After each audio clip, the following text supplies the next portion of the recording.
Always catches me. Morning, welcome to the LCO. My name's Rob, and this is... I'm Mikey. You are Mikey. You're Mikey, so Mikey. I am. Welcome to the LCO, which is the Last Chance Open. We are your team for the morning. Yeah, Here we are. You ready? Yeah, I'm so ready. Are you sure? I think so. I like to go into this completely just off the cuff. Yeah, just like, no idea what you're doing. But our very first Twitch person, Moon Tyrannid, hype. He's also... It's the Hellstorm hype. He's the Hellstorm hype, that's right. So Mikey has a YouTube channel and a Twitch channel, Facebook page. Hellstorm Wargaming. Twitter. We do have Twitter, yeah. Yeah, Hellstorm There Wargaming. it is, down there somewhere. There you go, I did it. There you go. So if you want to follow him or subscribe, that'd be cool. Chris, big shout out to Chris. He actually helped put the stream machine together, so well done. James McPherson, you sound like Necrons, guys. No, it's okay. No, it's fine though. It's okay, don't worry. I know why it is. It's just going to take a minute to fix. You're just going to have a minute. And I'm just not going to, I'm going to be fine about it. Are you going to tell me about your day yesterday? Well, pardon me? Are you going to tell me about your day yesterday? So I'm going to tell you about my day yesterday. Hi from behind you. That's all. Who's watching? What are they doing? Why aren't they concentrating on the game? It's game 4. Let's just go to the holding screen, John, because obviously this is untenable. Yeah.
I reckon. Hello, welcome back. Oh, I think so. Now, either the audio's working and we're staying, or the audio's not working, we're going offline for a minute.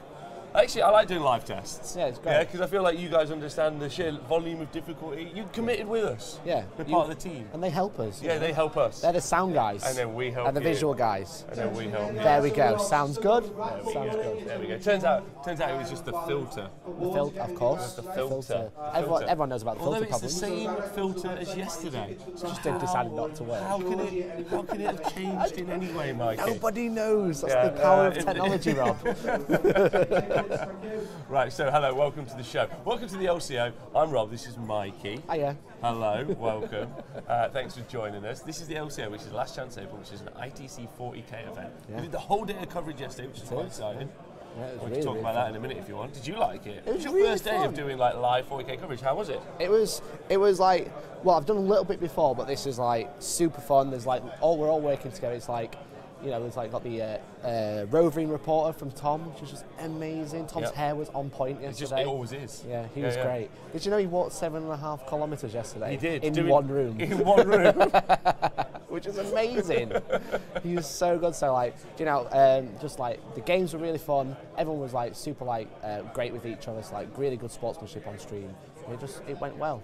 Went really, really well. Really exciting. Actually, we got Colm, who we saw last night, is going to be in our first game. So our first matchup's already underway. We're going to go to that in 5 more minutes or so. We're just going to do some preamble, if that's okay. Let you know all the hot goss. Hot gossip. Hot gossip. We're going to cut to Tom as well. He's going to tell you what's happening in the rest of the room, because obviously there's over 100 people competing. Yeah. But only now. So day 1 we had fun. Yes, we did. But day 2. Game face. Serious face. However, we're supposedly having an interview with the Tilford tomorrow. Today. Why did I say tomorrow? You were on yesterday. We had a Tilford cam. So we did. So has he agreed to? I had a chat to him. He was just like, we need to learn about the grooming methods. Because he was reluctant yesterday. He was, yeah. He was reluctant. He has a sick beard. Okay, so if anyone remembers Tilford, he's going to be coming on later. So something to look forward to. Oh, that's very exciting. As well as Warhammer 40k, right? Yeah. Now some quick stats if you're joining us. 32% of the field are Eldar. We tried very hard not to put Eldar on yesterday, but there is just absolutely no. Mikey, I think we should just plant our flag. Yeah. Eldar. Are 40k. Yes. Everyone else is playing narrative 40k. Got to play match play. First step, buy Eldar. Yeah, or Drukhari.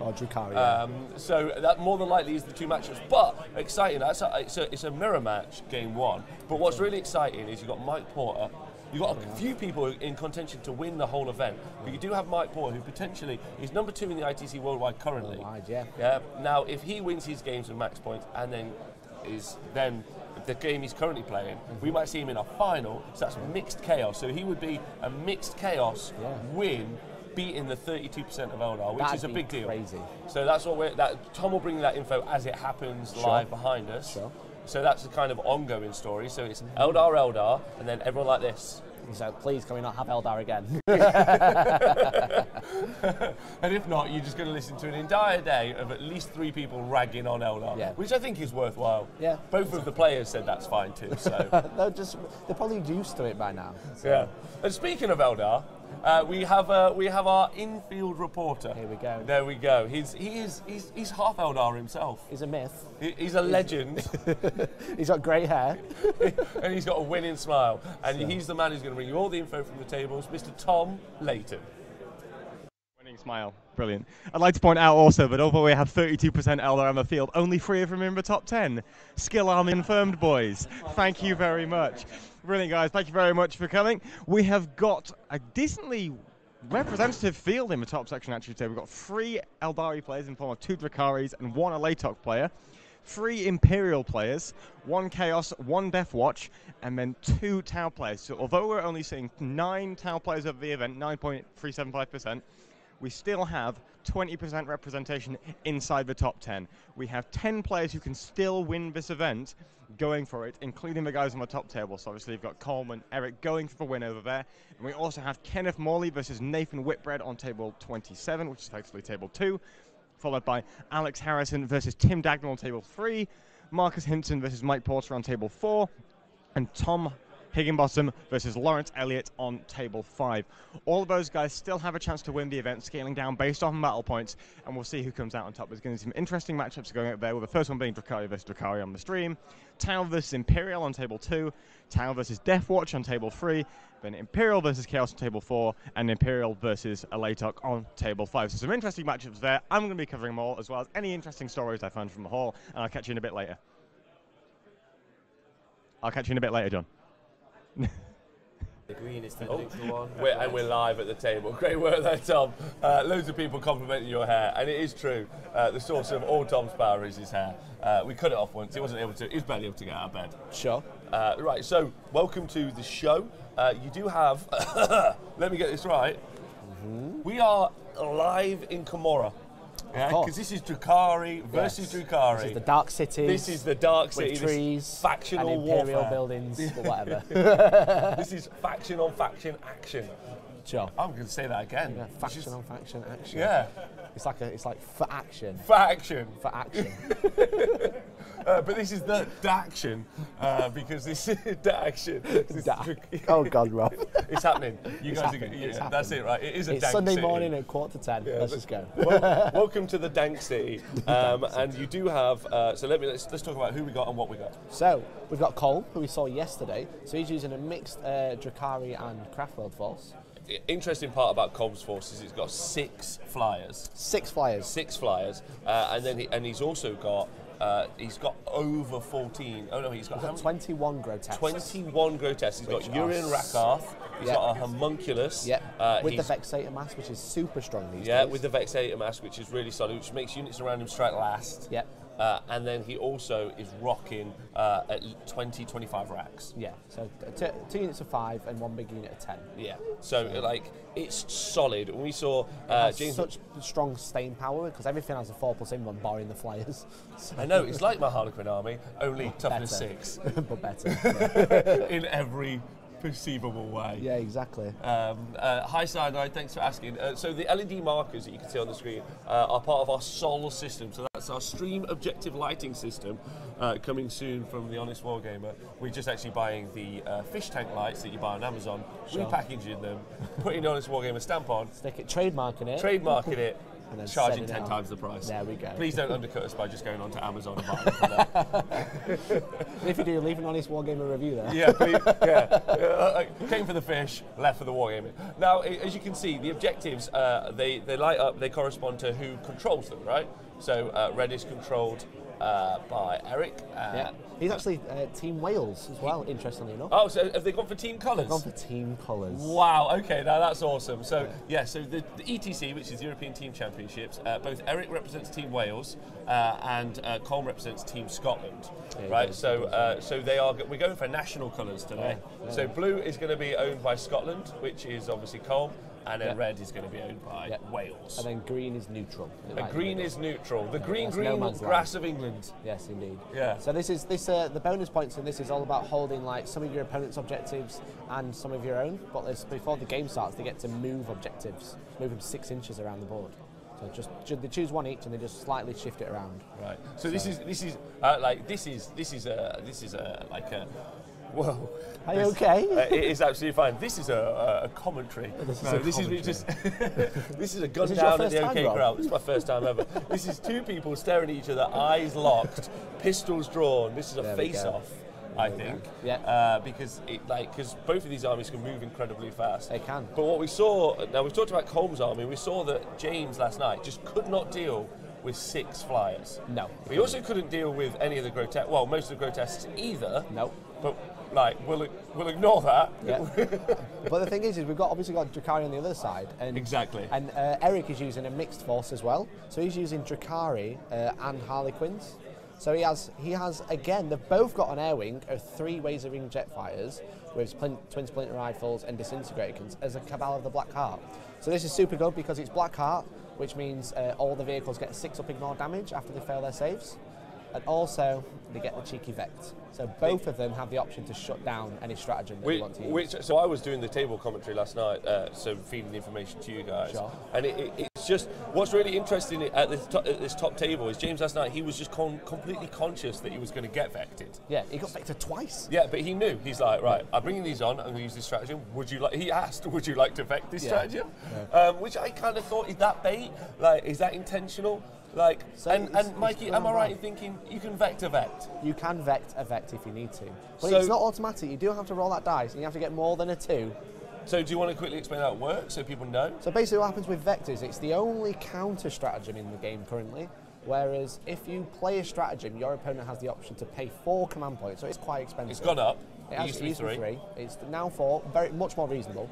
And basically what happens is it? It's is still it super Twitch chat? strong. Twitch chat, is it reasonable? It's more reasonable. Okay. I didn't say it's reasonable. All right. Anyone better. in the comments watching this back, please leave a comment as to whether or not it's more reasonable. It was broken when it was 3 CP, and you could claim all of those CPs back when you roll to gain CPs back with one of the warlord traits. That was horrific. Okay. Now it's 4, and you can only get 1 back. It's kind of like it's expensive, but still very, very justifiable. And what that basically does is if you use a stratagem, your opponent can use Agents of Vect. What that does is they roll a dice. On a 1, nothing happens. On a 2 to 5, your stratagem is stopped and can't be used again this phase. And on a 6, your stratagem is stopped and you lose the command points you're about to spend on it.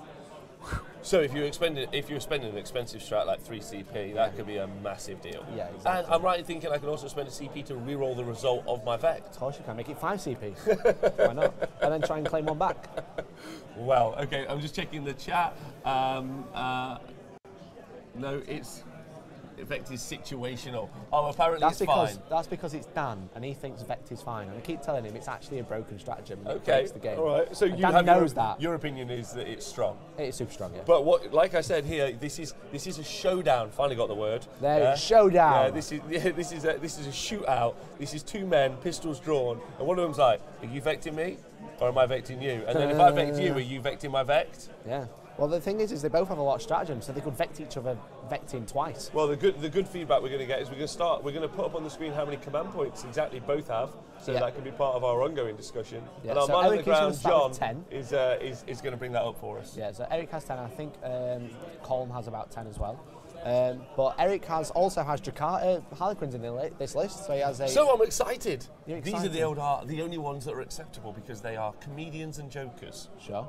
Yeah, and Kegarach is my god. Yeah, okay. Yeah, the laughing god. Just keeps taking the mick of everybody. Yeah, the maniacal. Dancing Yeah, around. like me. Yeah, exactly. Yeah, I'd never take the mick out of you, Mikey.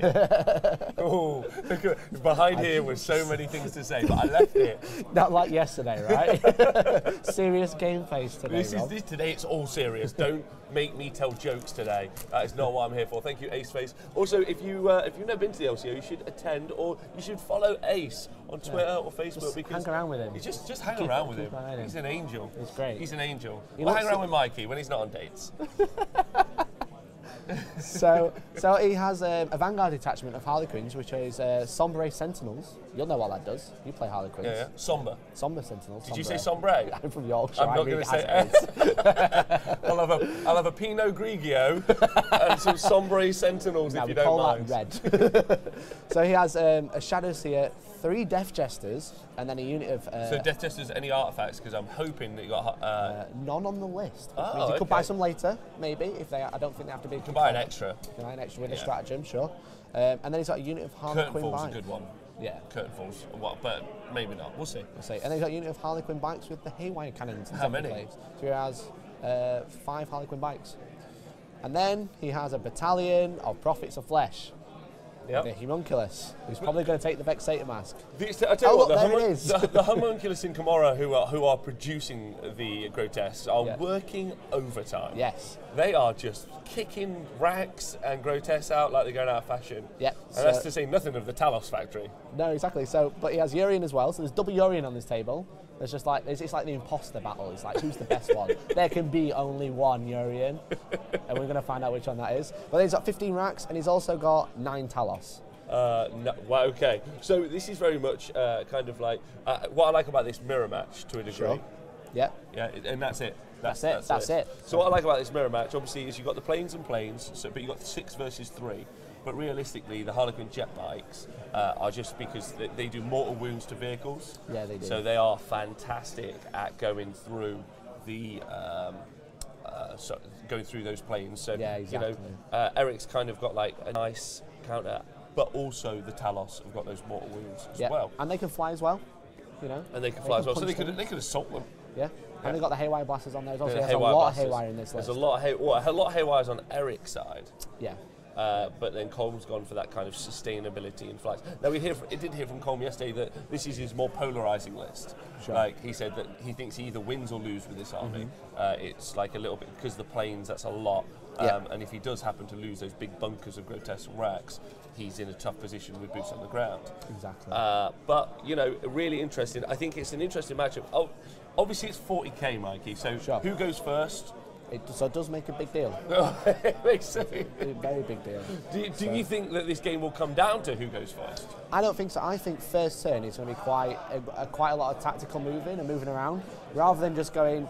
The thing is the Drakari get better as they. It looks like almost just let Eric go first.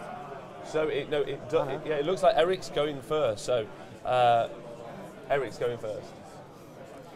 Right, okay, there you go. So Eric won the roll-off, and Colm tries to seize. So. But failed. Yeah. Yeah. I don't want to say failed. That sounds wrong. You should always statistically not succeed. Sure. Yeah. Yeah, because I hate it. I hate it. I've never been on such a roller coaster of emotions, Mikey, as rolling for the first turn and then watching someone then seize on me. It doesn't quite make sense at the minute. But I'm also, I feel the emotional ride with me. I'm like, before the roll-off. I'm so angry. Oh my God. I've done it. 40k is tense in the first turn. I feel really good. Yeah. He seized on me.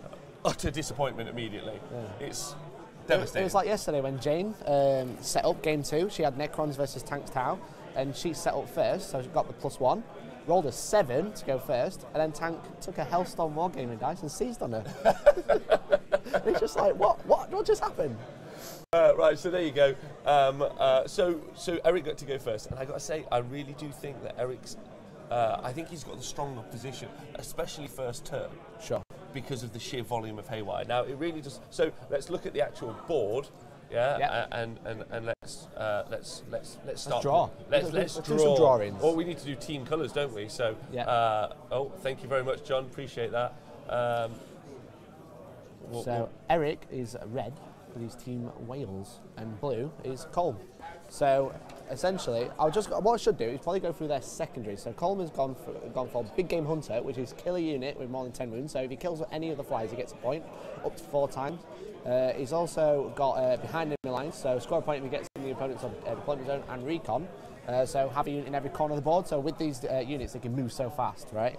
But then Eric has also gone for Big Game Hunter. So if he kills any of the 6 flyers, he gets a point.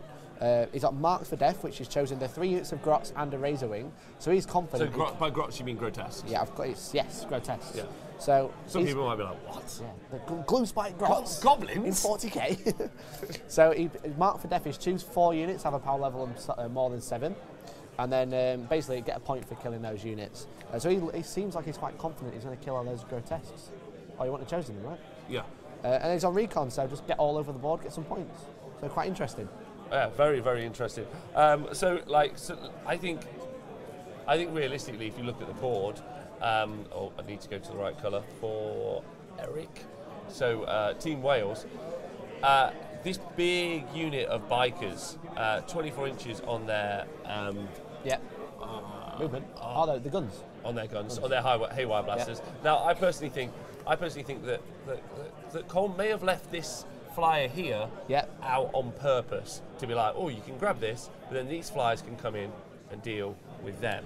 And then, but I feel like, I honestly do feel like Eric's got the stronger footing, and then going first is massive. Yeah. I feel like he's in the driving seat, or as we call it, he's got the beat down. He's got the beat down. He's got the beat down, so he's in a stronger position early. Yeah. So it's really on Colm to force mistakes out from Eric. Yeah, and it looks like Colm might have made a deployment error because he's got a line of Grots down here. Grotesques, not Grots. I'm so used to calling them Grots. And he has, I believe he has a homunculus here. Yeah. And then Eric is punishing him that by dropping this flyer here so he can target this character. If he kills that homunculus quite early... No, that's is that not Colm's? No, they're very similar colours. So the whitey ones are Colm's and these are Eric's. They've got orange tips here. We'll colour them in. Okay. This is Eric's flyer. So he's basically going to punish a character here. If he takes out that homunculus early, he gets rid of the Vexator mask, but also all of these grotesques drop to toughness 5 rather than 6. Okay. So that is massive. I agree. If you can get rid of that the Vexator mask is crucial, right? So it stops, you can charge something to stop it overwatching, and then at the start of the fight phase, you choose a unit, and that unit must fight last. So basically, you can control the tide of battle. But they both have the Vexator Masters too. One's like slightly more worn than the other, I think. Everyone's using it these days. I think Colm has to use his grotesques to force the Talos forward, because realistically, between the Talos and the bikes, they've got the opportunity to take down the rest of his force and the flyers. Whereas now he knows his flyers aren't resilient, but he knows that the grotesques are. All he has to do is make good invulnerable saves, and he's in a solid place. So like sometimes you just have to go, I need this to do its job, which is survive. You can't get everything everywhere intact. So it's a trade, right? Like, it's just constantly give and take. And for me, Colt, like, he can't trade the flyers because he gets no return, because then he can't deal with the rest of Eric's force. So he's trading the grotesques. That's my opinion. I think he's there, and the bikers. Now I've used those the Harlequin bikers, and 24 inches is good, but 24 inches in 40k is not particularly far. It's not far, no. But they do have quite good movement as well, and they're quite manoeuvrable. I think there's a shadow scene there, so you can cast like for the Harlequin bikes. You can shoot fire and fade. Yeah, fire and fade. Cheeky move. Yeah, you can do a cheeky move afterwards. Oh, there we go to our steady cam. Thanks very much, John. So you're just looking at those orange. They're lovely. Yeah. They look so great. they are Eric's flyers. That's the only issue. There's 6 Cabal of the Blackheart flyers, but 3 for each player. 9 Eldar flyers. Mikey, it's only 5 games, SM Battle Reports. Do you think the flyers are too cheap points wise? Because I got to say, I really do think it. So the Razor Ring flyers are only 135 points. And I didn't even think that they would know. So what? 135 points with 2 disintegrator cannons and splinter rifles. For some reason, I had 189 points in my head. No. 135 points. Yes. What? So the thing is a lot of people are taking these. They're comparable. Everyone. Yeah. Clearly, there's 6 here. There's only another like 45 down on the tables. But people are taking these flyers, and but they're very comparable to the Ravager, which is also in the Dark Eldar book, which is kind of like the anti-tank, like little pirate boat, right? So it has 3 of the disintegrated cannons. The thing is with the Razor Wings is they are much faster, so you can get them where you need to be. You can bully characters, as we've discussed here with the Homunculus. Also, that they are -1 to hit. They have a 5-up invulnerable save? They have a 5-up invulnerable save. I mean, everything in the Dark Eldar Codex has an invulnerable save somewhere coming out of its ears. Right, so, okay. Personally, and then Black Heart, right? Yeah. So 6 gives the plane 6-up ignore damage. And also you got Black, you get Vect. You get Vect. You get the Agents of Vect, really. Even if the Homunculus dies, Colm still has Rakarth giving him. Yes, he does. He does, but I mean, it's 2 6-inch bubbles or 1 6-inch bubble. Which would you rather have on turn 1? Especially on that volume, right? Yeah. On that volume. So I actually thought that this was bait, so I'm going to have to go back on that opinion there. So I think we very definitely have seen Colm's plan, which is to come in later with the planes. And what Eric has to be super careful of, and Eric, I'm sure, is a fantastic player. He's obviously in the Welsh national team. Yeah. What he has to be cautious of is exactly where he goes, because these flyers have effectively complete dominance of the board on where they want to go. Certainly. Especially because when you do, the one thing Eldar don't have very well, don't have very well. I'm so sorry about that. But the one thing that Eldar don't have is great board control. They can't zone units out particularly well. I mean, they've got great movement to move in gaps, but they can't close gaps down particularly well. No. And obviously, Colm's force is incredibly mobile, so there are just gaps everywhere that he can place a ton of flyers. Yeah, especially with the Crimson Hunter Exiles, because they have the Wings of Cain, so they can turn twice during movement. But also, they can. They can. Of course they can. Of course they can. So during the Psychic phase, just happened now, the Shadows here cast Shard of Light on the Homunculus, and it's D3 mortal wounds, got the big 3. Oh, there we mortal go. Wounds taken by the Homunculus already. I mean, okay. So that's, again, the Homunculus is going down. Yeah, the Homunculus is going down. Homunculus is going down, but that's good, because he's an evil, twisted character, and he deserves to be sent back to Komorra. Although, they will be resurrected. That's what I mean, they don't have to go pick him up far, right? What's Jeremy doing out? Oh, he's dead again. Let's bring him back in, stitch him back together, pump him full of drugs, and he'll be fine. We decided this is in Komorra. This is a gang fight. Yeah, exactly. Yeah, this is a territory war. Yeah. Okay. So it looks like there's been another smite as well and caused 2 mortal wounds to a unit of Grotesque. So getting the mortal wounds out, that's a good way to deal with Grotesque because of the 4+ invulnerable that they all have. Yeah, but then they still have the 5-up field. Oh, sorry, damage prevention roll. Yeah. So because there's loads of versions of that, and if you are listening, obviously feel no pain might be another way that you think about saying it. The old-fashioned way. In the olden days, it's like written in Latin. Yeah, but like Discuss and Resilience is the same wording. So we always use damage prevention roll. It's quick, it's easy, and then it's universal. Sure. Oh, okay, no problem. So obviously Eric has the first turn, so he's kind of using his planes to dominate. But the issue is he's called the perfect counter of the Crimson Hunter Exarchs. So again, as I said, because they are craft roll flyers, they get to turn twice during movement, so they can go anywhere they like. But they're also anti-flyer flyers, so they are like plain hunters. So they'll be like loads of dogfighting. But what it also means is the Crimson Hunter Exarchs reroll wounds against anything that has the fly keyword. which is really good against Eric's Flyers, the 3 Razor Wings, but also really good against all of the Harlequin bikes and the Talos. And yeah, it's just all flying basically. Everything's flying. So but first turn, he'll basically look at some flying targets and he'll just drop to the ground. Sadly. But then the rest of the army is fairly solid, right? Like he could potentially use the Crimson Hunters as bait, and then he can like counter punch on the ground, not against the Flyers, but against the Talos. Sure. Yeah. Because he can't bring everything to bear. Those Crimson Hunters can't deal with all 3 of those threats. No. Realistically. And to be honest, well, I think bully one. You could bully one. I think probably the most output is going to come from the bikers. Yeah. I think when it comes to the vehicles, but then also the Talos seem like something that I might want to shut down because they also are going to help deal with the Flyers, but they also can fight with those grotesques. Yeah. And the issue is the Death Gestures have just killed the Homunculus. Oh! So that is huge. That is great. 3 of them. They have got loads cheaper. I feel like you almost have to think of them as an elite, or they are an elite choice. Yeah. Yeah. You got to think of them as like they are characters, but then they don't quite sit in that kind of Smash Captain territory. No, they're more utility piece like this. Sure. Curtainfall though would have also been a good inclusion. Maybe not. Yeah. Something else to note with Eric's secondaries, he's also got recon. So this flyer that looked like it's kind of been baited, it is also scoring in recon if we draw some terrible quarters. Oh, that's fine. That's a great quarter. He has a unit in every corner of the board, so he'll get a point at the end of the turn for recon as well. And if you guys have joined us, obviously it's an ITC mission, so the way it works is every round you score a point for the objectives. If you hold an objective, you score a point if you kill a unit. There you go, he's got one. But you also kill a point in the battle. You get a bonus point if you hold the most objectives in the battle round. And you also get a bonus point if killing more units. Kill more units. Yeah, exactly. And then the 3 secondaries that you choose depending on what you're playing against. We did a quick one earlier with Colm. He has recon, big game hunter in behind enemy lines. So have units all over the board, have a unit in your opponent's deployment zone, and then kill big stuff. Kill big stuff. Which is basically kill something more than 7 wounds. So big game hunter, every time he kills a Talos, he'll get a point. Yeah. It used to be 10 wounds, but recently ITC guys dropped it to 7. So. Okay. It's interesting. Smaller hunting. Smaller hunting. Yeah. Slightly large game hunting. Not big, slightly large. What I like though is the increase of Imperial Knights just being everywhere. Yeah. They're like, no, there aren't enough big game things. No, exactly. Let's broaden that. No. Let's broaden the but big they do game. have their own secondary, which is called Titan Slayer.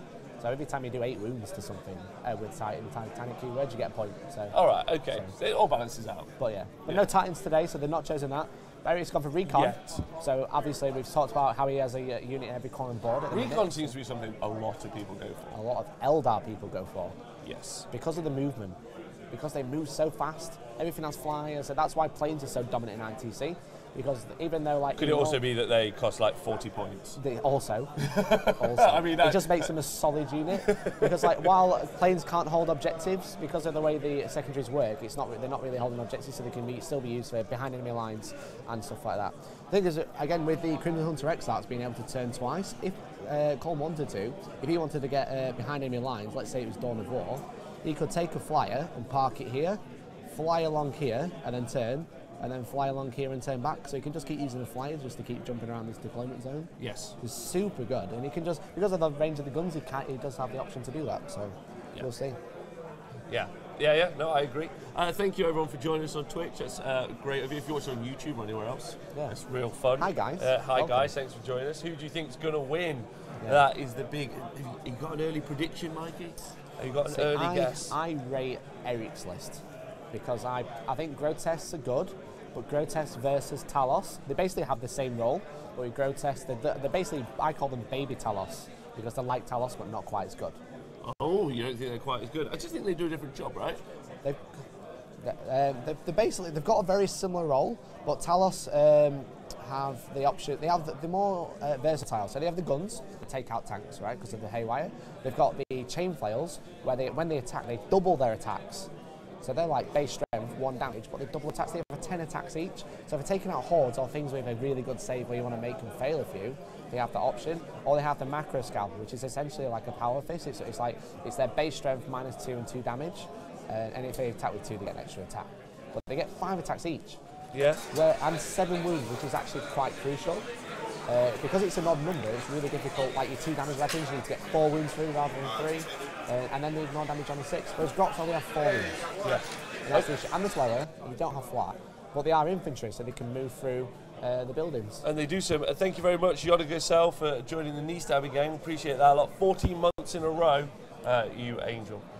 So the grotesques, it looks like there's a hole being punched into the grotesque. It looks like Colm's getting quite unlucky with his invulnerable saves. He's only made 1 so far in the shooting phase. Wow. On him 4 up. So 3 grotesques are dead already. Yeah, well, I got like I said, I think Colm had to put his grotesque out there and just be like, make my invulnerable saves. Yeah, exactly. That's my plan. Sure. That's what I'm going to do. Yeah. It's not working out for him so far, but he's got all of his flies safe currently, right? He certainly has. Because they're so fast, just hide him in the corner of the board, jump them out later when you need to. Yeah, yeah, and I think that movement could eventually become key. Because the grotesques are going to be able to charge it. So this here is a big block of Talos. They potentially could be making a charge over here, but I don't think they're going to get everything in. We will see. It's usually better with Talos because the Drakari have the power from pain table. As the game goes on, they get better. So turn 1, everything ignores damage on the 6 if they do have power from pain. It's called inured from suffering. There you go. That's a word. Yeah. And that's what the planes have when you are Cabal of the Black Heart. They gain that ability. But turn 2, they can reroll charges. And then turn 3, they add 1 to hit. So everything's like hitting on 2s. So like usually with Grotesque and Talos, usually it's better to wait until turn 2 because then you can wait back, but then like go in and basically have a really good chance of getting in combat because you want to hit first. Yeah. You don't want to be taking. Which is why the mask is so good. Exactly, and that's why Eric made that his target priority. Get rid of the Vexator mask, then he dominates the fight phase because he chooses who goes last. But I do have to say, look at Colm's board. So initially Colm had so what we're talking about. We'll go blue. So what we're talking about, we had this big line of grotesques, and then we had the character here. So it's either a mistake and Colm didn't intentionally wrap around him. Yeah. But I don't see that. No. These are some top flight players, and I don't see that. And I did say I do think Eric has the range and Eric has the output, yeah. But he has to get into a fragile range. He has to get into this territory to start to output, which is why the planes are so far back. Maybe Colm was just like, do you know what, I'm going to go first, and maybe I'm giving him more credit. But I think I met him. He seems like yesterday when he played, even on turn 3, he was asking like, "What's the profile on that? What's the movement?" He's very precise. The thing is, that's why the psychic power, the shard of light, so that lets you choose a unit. So he targeted the character, did some more wounds, and also the sniper rifles. So maybe the plane wasn't even there, but we were told. Yes, all right. Maybe that was incorrect. So. Oh, okay, fantastic. So the plane is basically squading recon. Doesn't matter what the plane's going to do now. It was the sniper rifles that ended up taking them out anyway. So. Okay, so actually it wasn't actually a big deal. So he had wrapped him and had kept him safe. Sounds like it. Yeah. Nice. So it was actually Eric's army that is built to go and cut units like that out of those protection. Yeah. So that's why they're super strong, right? Shard of Light, target a character, do mortal wounds, and then sniper rifles just try and finich the job, right? So actually really important because it might not have paid off or planed off. Sando, Dark Eldar are more than likely going to win. Easy UK, hello. Millhouse, 40k. We do have to agree. Nice. We should. Shall I tell you a cool story, Rob, that's just happened? I'd love to hear it. Yeah, so Eric wanted to make an 8-inch charge, which looks like he's made with the Talos. Yeah. And essentially, he failed a charge. He failed a charge? Of course he did. So you know what he did? Inches. He used the CP reroll, right? And then guess what? Colm was like, no, get vect. Wait, so Colm's used it? He's used it, but guess what? First. Wait, has Eric vected Eric vected the vect! So he didn't go off. Wait, so they just went, vect you, man. And vect then, you. Vect you. So that was a Talos charge, right? They say it was 8-inch charge from the Talos, and now they're in combat. Wow, okay, so that was massive. So it was the fire, right? Sure. Right, so Colm, so we said this. First. Yeah, we said shoot first. Like too slow. Much too slow. Colm was just like, he was so ready. He was just like. This is like the bar. This is the bar scene all over again. Who shoots first? Who shoots first? And no, he did it. He did it. So there you go. So vectored got vectored. He did get vectored. Yeah. Everyone got vectored all at the same time. It was only fair, right? Yes, I'm gonna say. If I'm honest, I spent 2 minutes racking my brain for whoever Chewbacca's friend is in Star Wars. I can't remember his name. Han Solo. Shoot first. He drew on me. Shoot first, of course. But of course, I don't remember it because Darth Maul's my favourite character. You mean Jar Jar Binks? He's also second. There's always a bigger Jar Jar. The Gungan Shield. Yeah, but the Vexception. So that's huge. So the grotesques are in.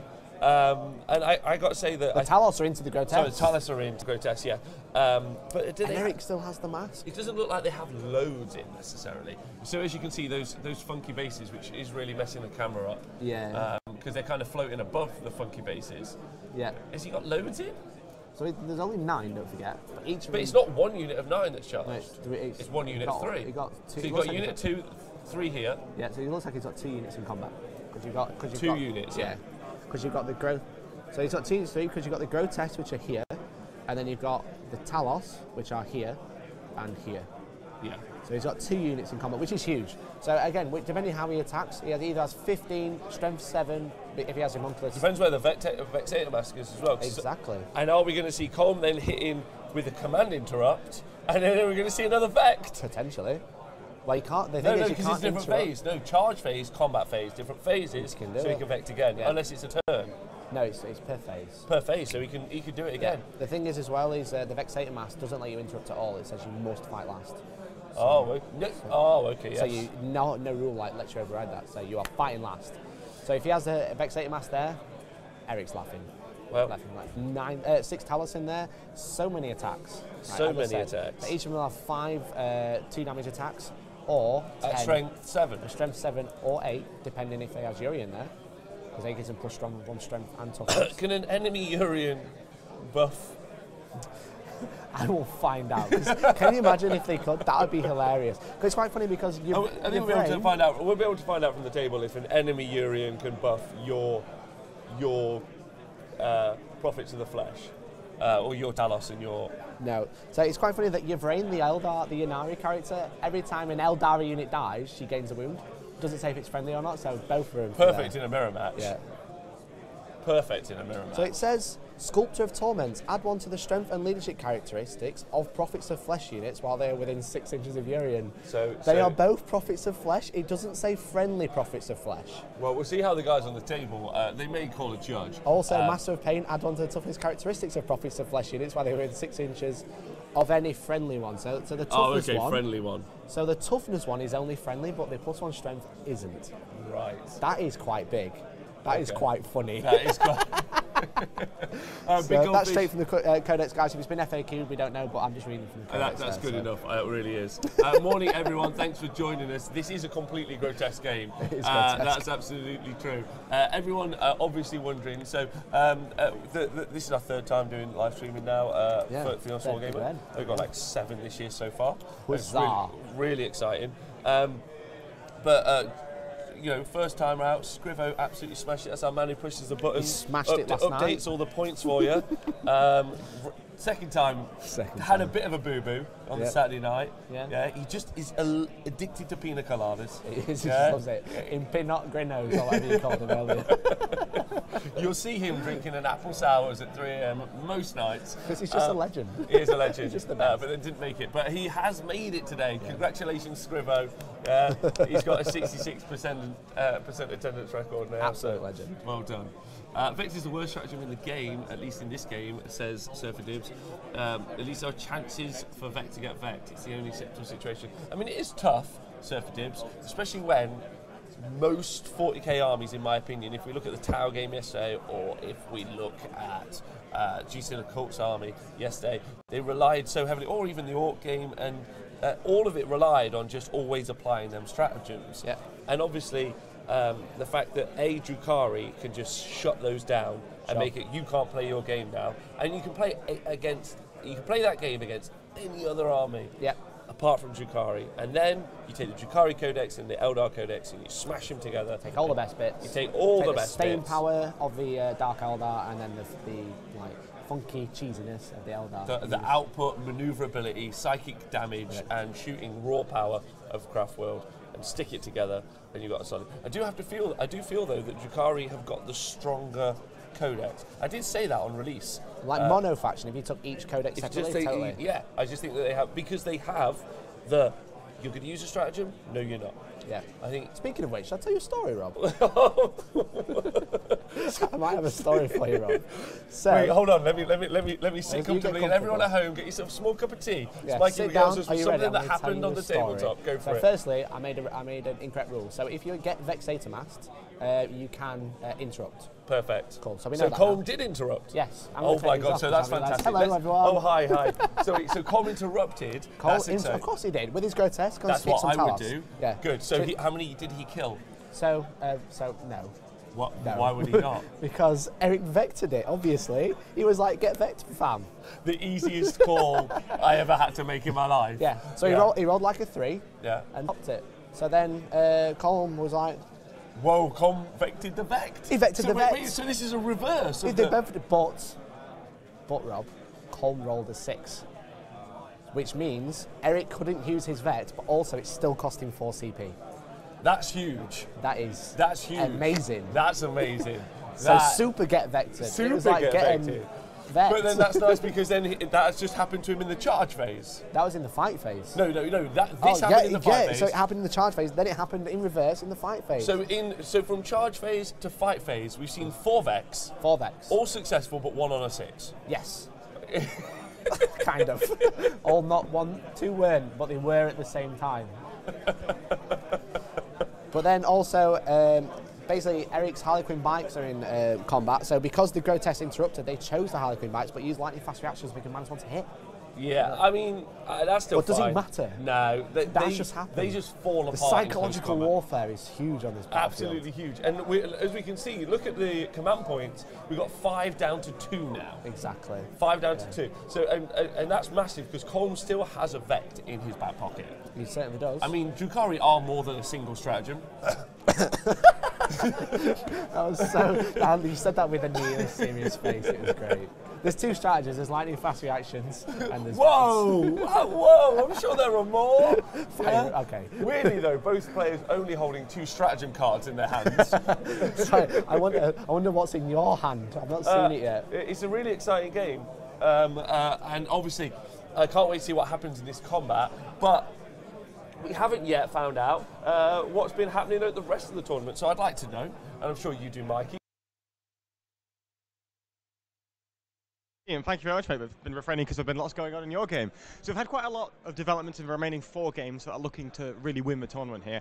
We've had Kenneth Morley versus Nathan Whitbread. So Nathan's got first turn. He's then pushed up his 2 gallants and had a bit of a shoot of his Castellan. He then walked around the board expecting to see quite a few drones, not too many. There's 35 drones hidden in a ruin behind Kenneth's army, which means that he's now had a shoot. He's killed 4 drones, 2 fire warriors, and put 3 wounds on one of the broadsides, which failed one of the lookouts, quote-unquote, rolls onto the drones. So not the most effective shooting phase out of Nathan there. We are seeing Kenneth hitting back now. He's taken his marker drone, squad of 4, and he's basically pushed them forwards and blocked between 2 ruins, which means that now the 2 gallants that Nathan has pushed up can't walk any further into his line. So it's buying him more time. He's sacrificing a couple of his drones, which he can afford to do. He's got enough of them to buy him time from those gallants. Next up, we have Alex Harrison versus Tim Dagnall. Alex Harrison's back is against the wall a little bit. He's having a bit of a hard time because what you've got is he went first, he had a bit of a shoot, he killed some of the chaff, he killed a Librarian Dreadnought, killed a unit of Skitaria Rangers, and he's killed 3 scouts from a squad. The problem he now has is he's waiting for those Deathwatch to drop down and do a lot of damage. Now, all of the kind of little units that Tim's got, the scouts, the Skitaria Rangers, have walked up and they've removed 10 fire warriors from the board, which has really eliminated a lot of Alex's screen. He's now had to take a drone squad and push them up to screen for turn 2, because if he doesn't screen for turn 2, all those Deathwatch are dropping down and we're going to do a lot of damage. He's expecting him to drop turn 3, so it's basically Tim's going to spend a couple of turns trying to clear those lines of screen and then drop down all the Deathwatch and hit Alex really where it hurts, in the face. And Alex's drones are now going to be depleted as well. He's having to press them into service to try and screen off and block the Deathwatch from coming down. But ultimately, we have Marcus Hinson versus Mike Porter. So Mike has got turn 1. He's warp-timed up a unit of cultists, advancing them so they can't charge, and he's used his Dark Matter Crystal, jumped his Zangors across straight towards Marcus's line of 32 guardsmen. Now, the thing that happened here was Mike did buff up all of the Zangors. However, he has failed his charge, which means he can't lock down all of the stuff that's in front and basically stop his Zangors from being shot at in the next turn. So now Mike is kind of sitting in the middle of the board, about to get shot at by Marcus's entire line. We're going to see how much damage he takes from there. Finally, we have Tom Higginbottom versus Lawrence Elliott. Now, Tom did get the first turn, and a lot of that was just spent repositioning. But it's very much about micro-positioning kind of game. It's really weird. So what Tom's done is he's taken all of his bikes, pushed them very far up. He's killed the Wave Serpent that Lawrence has with all of his Wraith Blades in it. But he's also got this absolutely perfect ruin in the center of the board. 4 walls, and he's managed to stick all 14 grotesques inside that ruin, which effectively creates this big threat bubble. So now if Lawrence ever walks at it, Tom's going to jump all of his grotesques out and just murder whatever came near him. He can't even shoot the things inside because it's ITC ruins blocking the ground floor.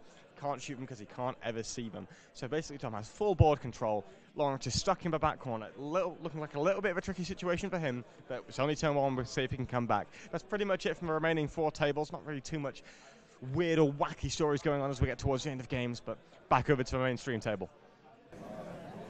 Hello, welcome back to the show. Thanks for joining us. Now, if you've just joined us and you don't know exactly what's happening, we are watching the top table at the Last Chance Open. It's an ITC 40k tournament. So it's one of the biggest in the UK. One of the biggest in the UK. A lot of prestige to win it. Really exciting. Obviously, going into the end of the ITC season, really important to get those final points on the board. The last chance in the UK to get points before you do, if you were planning on going to the LVO or the Las Vegas Open. Exactly. So you've got, it's me, Rob. This is Mikey. Welcome. We've got, that was Tom. He's doing a great job. We've also got Nikos on the table and John. So the 2 players playing, you've got Colm, he represents Team Scotland, and you've got Eric, he represents Team Wales. Indeed. They're both using Drukhari, although Eric has flavours. Yeah, Eric has decided. It's like a dressing. Yeah, Eric's got a little flavour of Harlequins turned up to the mix. Turn 1, we're still in the first turn, and the first turn going to Colm. He went first. He got the roll off.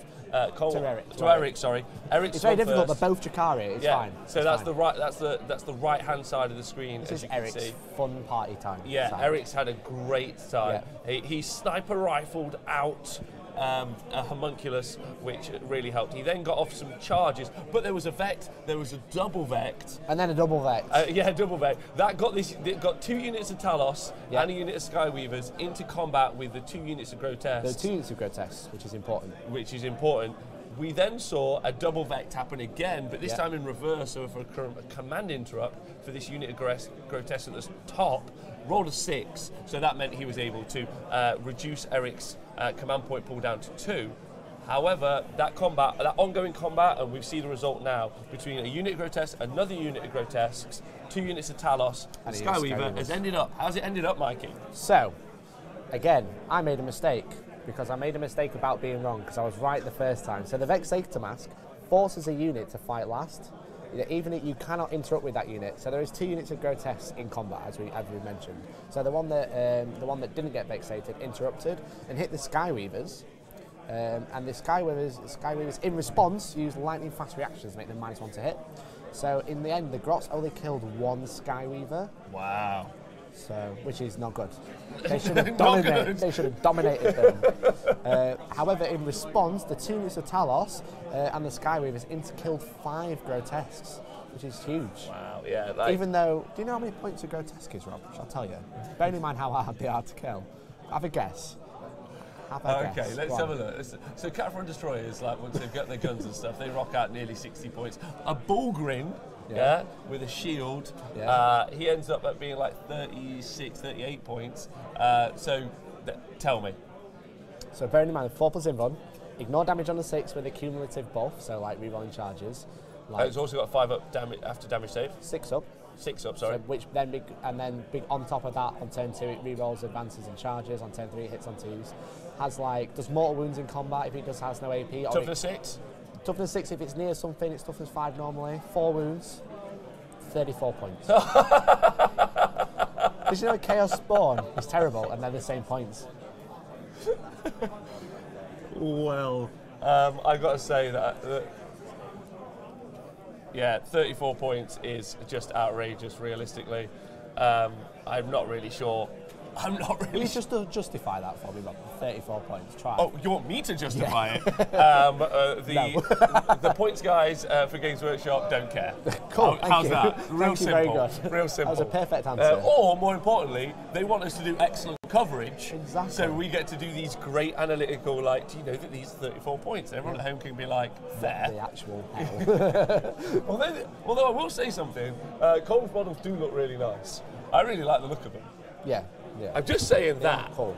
They are really cool. I mean, They are really cool. Love them, right? I'm just saying. 34 points on my phone. Yeah. But interestingly, we're talking about how hard they are to kill. I just raised it. I said just raising how much they do actually cost. But Cole sounds like he lost 6 from one unit, and he's only got 2 left in the other unit. So, because he started with 21, 3 units to 7, right? Yeah. So it looks like he has a big line here of 1 unit. He has like 1, 2, maybe 4 left. Okay. But these are 2 separate units. So he's dominating those 2 units by really shutting them down, throwing the Talos in. So yeah, again, as I said earlier, I think Talos are better, but they are more expensive. But I also think that this is exactly what Cole wanted. I think Eric's made the right choice, because he was also shooting into those grotesques. Sure. He was like, I'm going to shoot in. So if you guys are looking, Cole has got 6 flyers here that he can bring around. And like you pointed out quite rightly earlier and brilliantly, there's 3 Crimson Hunters there. Yeah. So, and I think the reason that the Skyweavers went in was to keep them safe. Yeah. From shooting. Yeah. Because for me, I think the Skyweavers would be what he uses to take out the bikes first, then start following up with the planes. But so he's got some interesting choices now. Yeah. And really Eric's made him make those choices. Yeah. What so do you think? Chuck him in combat. The thing is like you use lightning fast reactions to keep them safe. And now, if he does want to shoot them, he's going to have to pull out with his grotesque, which he doesn't want to do because then they're just sat doing nothing. Yeah, and they're getting countercharged and shot again. Exactly. So realistically, he does want them to fight, but he probably, I don't know. I mean, the unit of 2 isn't going to do anything. Is the unit of 9 here? Is the unit of 7 engaged? I don't think the unit 7 is engaged, but we'll find out. We will find out. What's happening? Not a lot of movement's happening because. Essentially, what Colm is trying to do, he's trying to do what's a term that you use in competitive 40k is move block the other planes. So what he's going to try and do is these planes can only go in so many directions. This plane can drive in this direction. So it has a 180-degree movement, and it has a minimum move of 20. Right. So what I mean by a move block is if, let's say, this one can only land in this point here. For example, there's loads of stuff here, so we can't land up there. So if his only point of landing is here. As you can see, Colm is placing a flyer here, so when this one moves over, it can't land, because it can't land within an inch of the other flyer, so it has to fly over, and flying over means he's off dead. The board. Yeah, we did see that yesterday with Ripper Swarms. We saw that. That was really exciting. We saw it Why are you twice. not more hyped about that? We saw it twice. We saw it twice. Yeah, we saw. So he effectively. It was Colm doing it again initially. It was Colm who did it first. What he did. It got done to Colm. But Colm did it first. So basically, the player, I'm going to do some drawing over the top of this game about yesterday's game. Let's do it. He had like a line of gene stealers like this. It was great. It was amazing, right? So, and they were like playing defensive. But Colm has 6 flyers, and it was a frontline warfare deployment. So it wasn't that. That was terrible. Line of gene stealers, and what he did with the planes, he lined 3 planes along here, and then 3 planes along here. So the threat was here, the big unit of grotesques. So if the G-Stealers want to get into combat, they have to walk all the way around here and go around, or walk all the way around here and go around. Whereas as soon as it's Colm's turn, he moves all the flyers, and then the grotesques just charge into the G-Stealers, and they own the fight phase, right? They charge first, they're dominating, right? However, what happened later on is a Razor Wing was here, and it was basically pointing this way. So it could only go forwards and die, it could go up here, or it could go up here. But its minimum move meant it'd have to land here, or have to land here. And James, the opposing player, had put three Ripper Swarms at 33 points a unit on both of these places.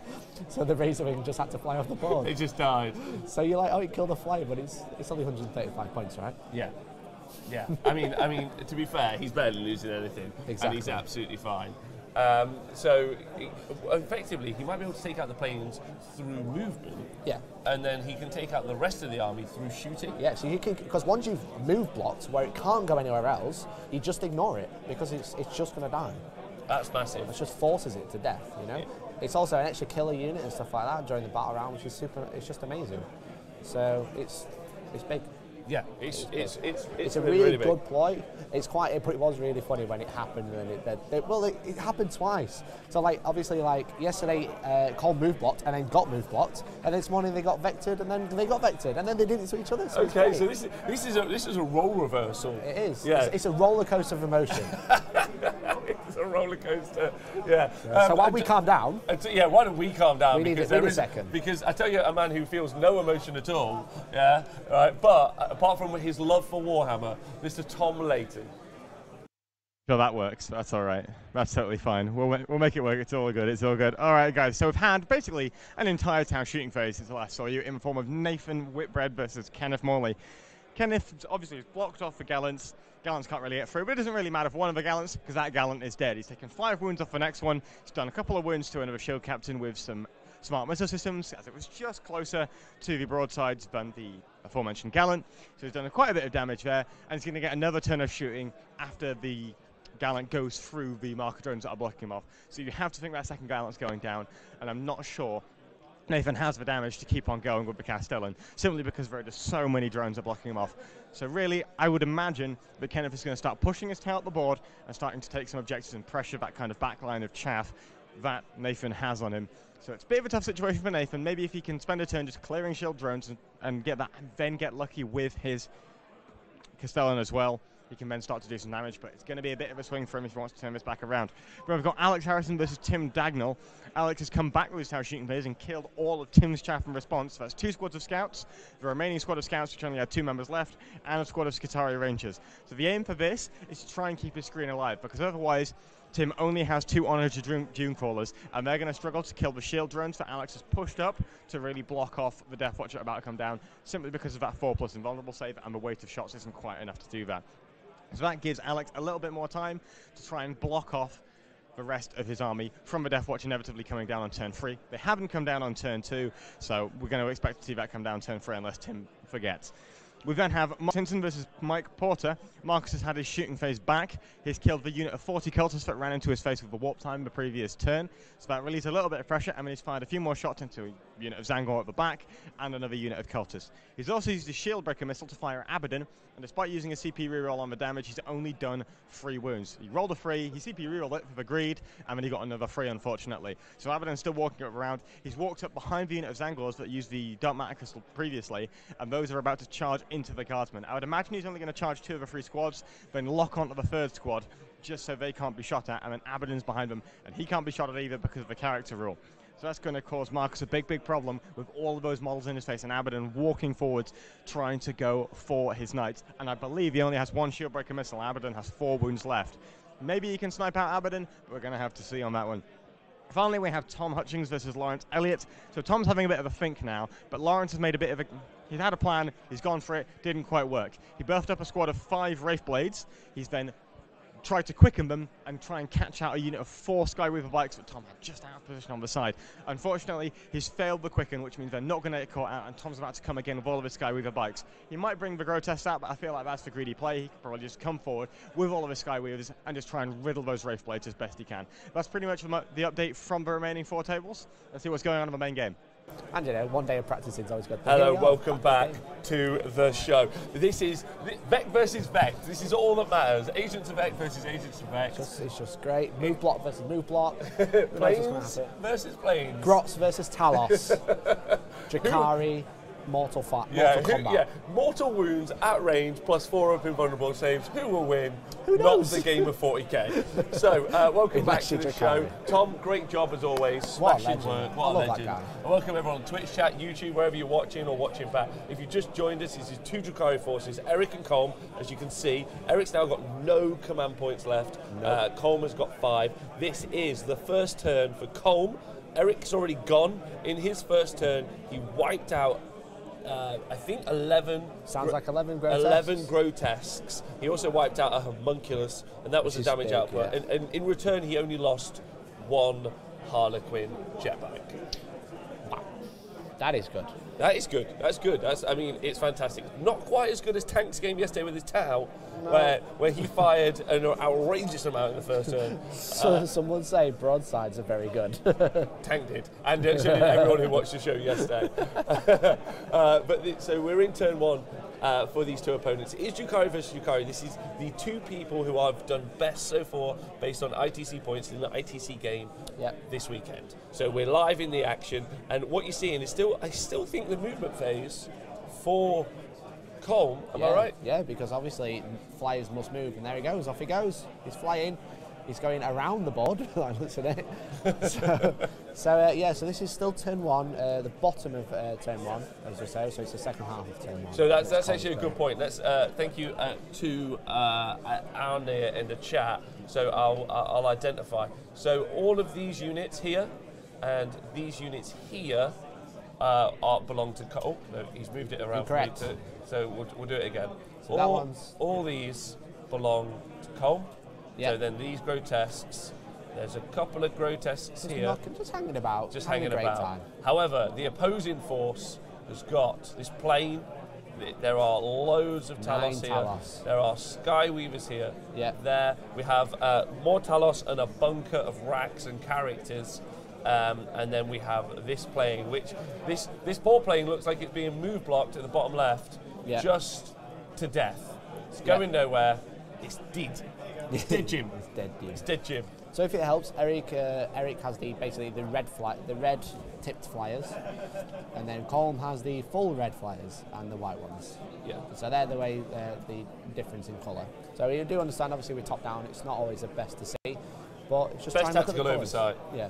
Best Confuse your opponent. Don't worry. And if you guys are interested in just getting a fancier camera that can do some zoom in, please subscribe to the Twitch for those Wargamer or join our Patreon. There you go. And if you have Amazon Prime, you can get Twitch Prime for free. Costs you nothing. Makes nothing. us at least just 80p. Keep clicking a button, you get a cool notification on screen. Do it every 30 days. Sweet.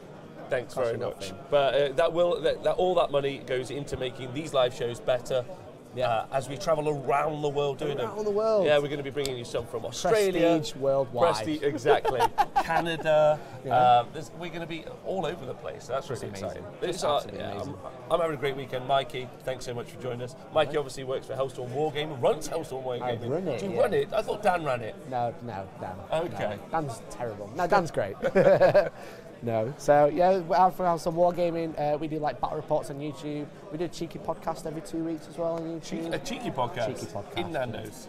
It's time. Well, we do food review at the beginning. Well, that's important. Everyone else is missing that in Warhammer streams. Can I ask a personal request? Sure. Can you obviously do a vegan sausage roll from Greg's in your next review? I mean, I think it'd be rude if I didn't. Yeah, I think it'd be rude if you didn't. It's so meaningful. So back to our steady cam.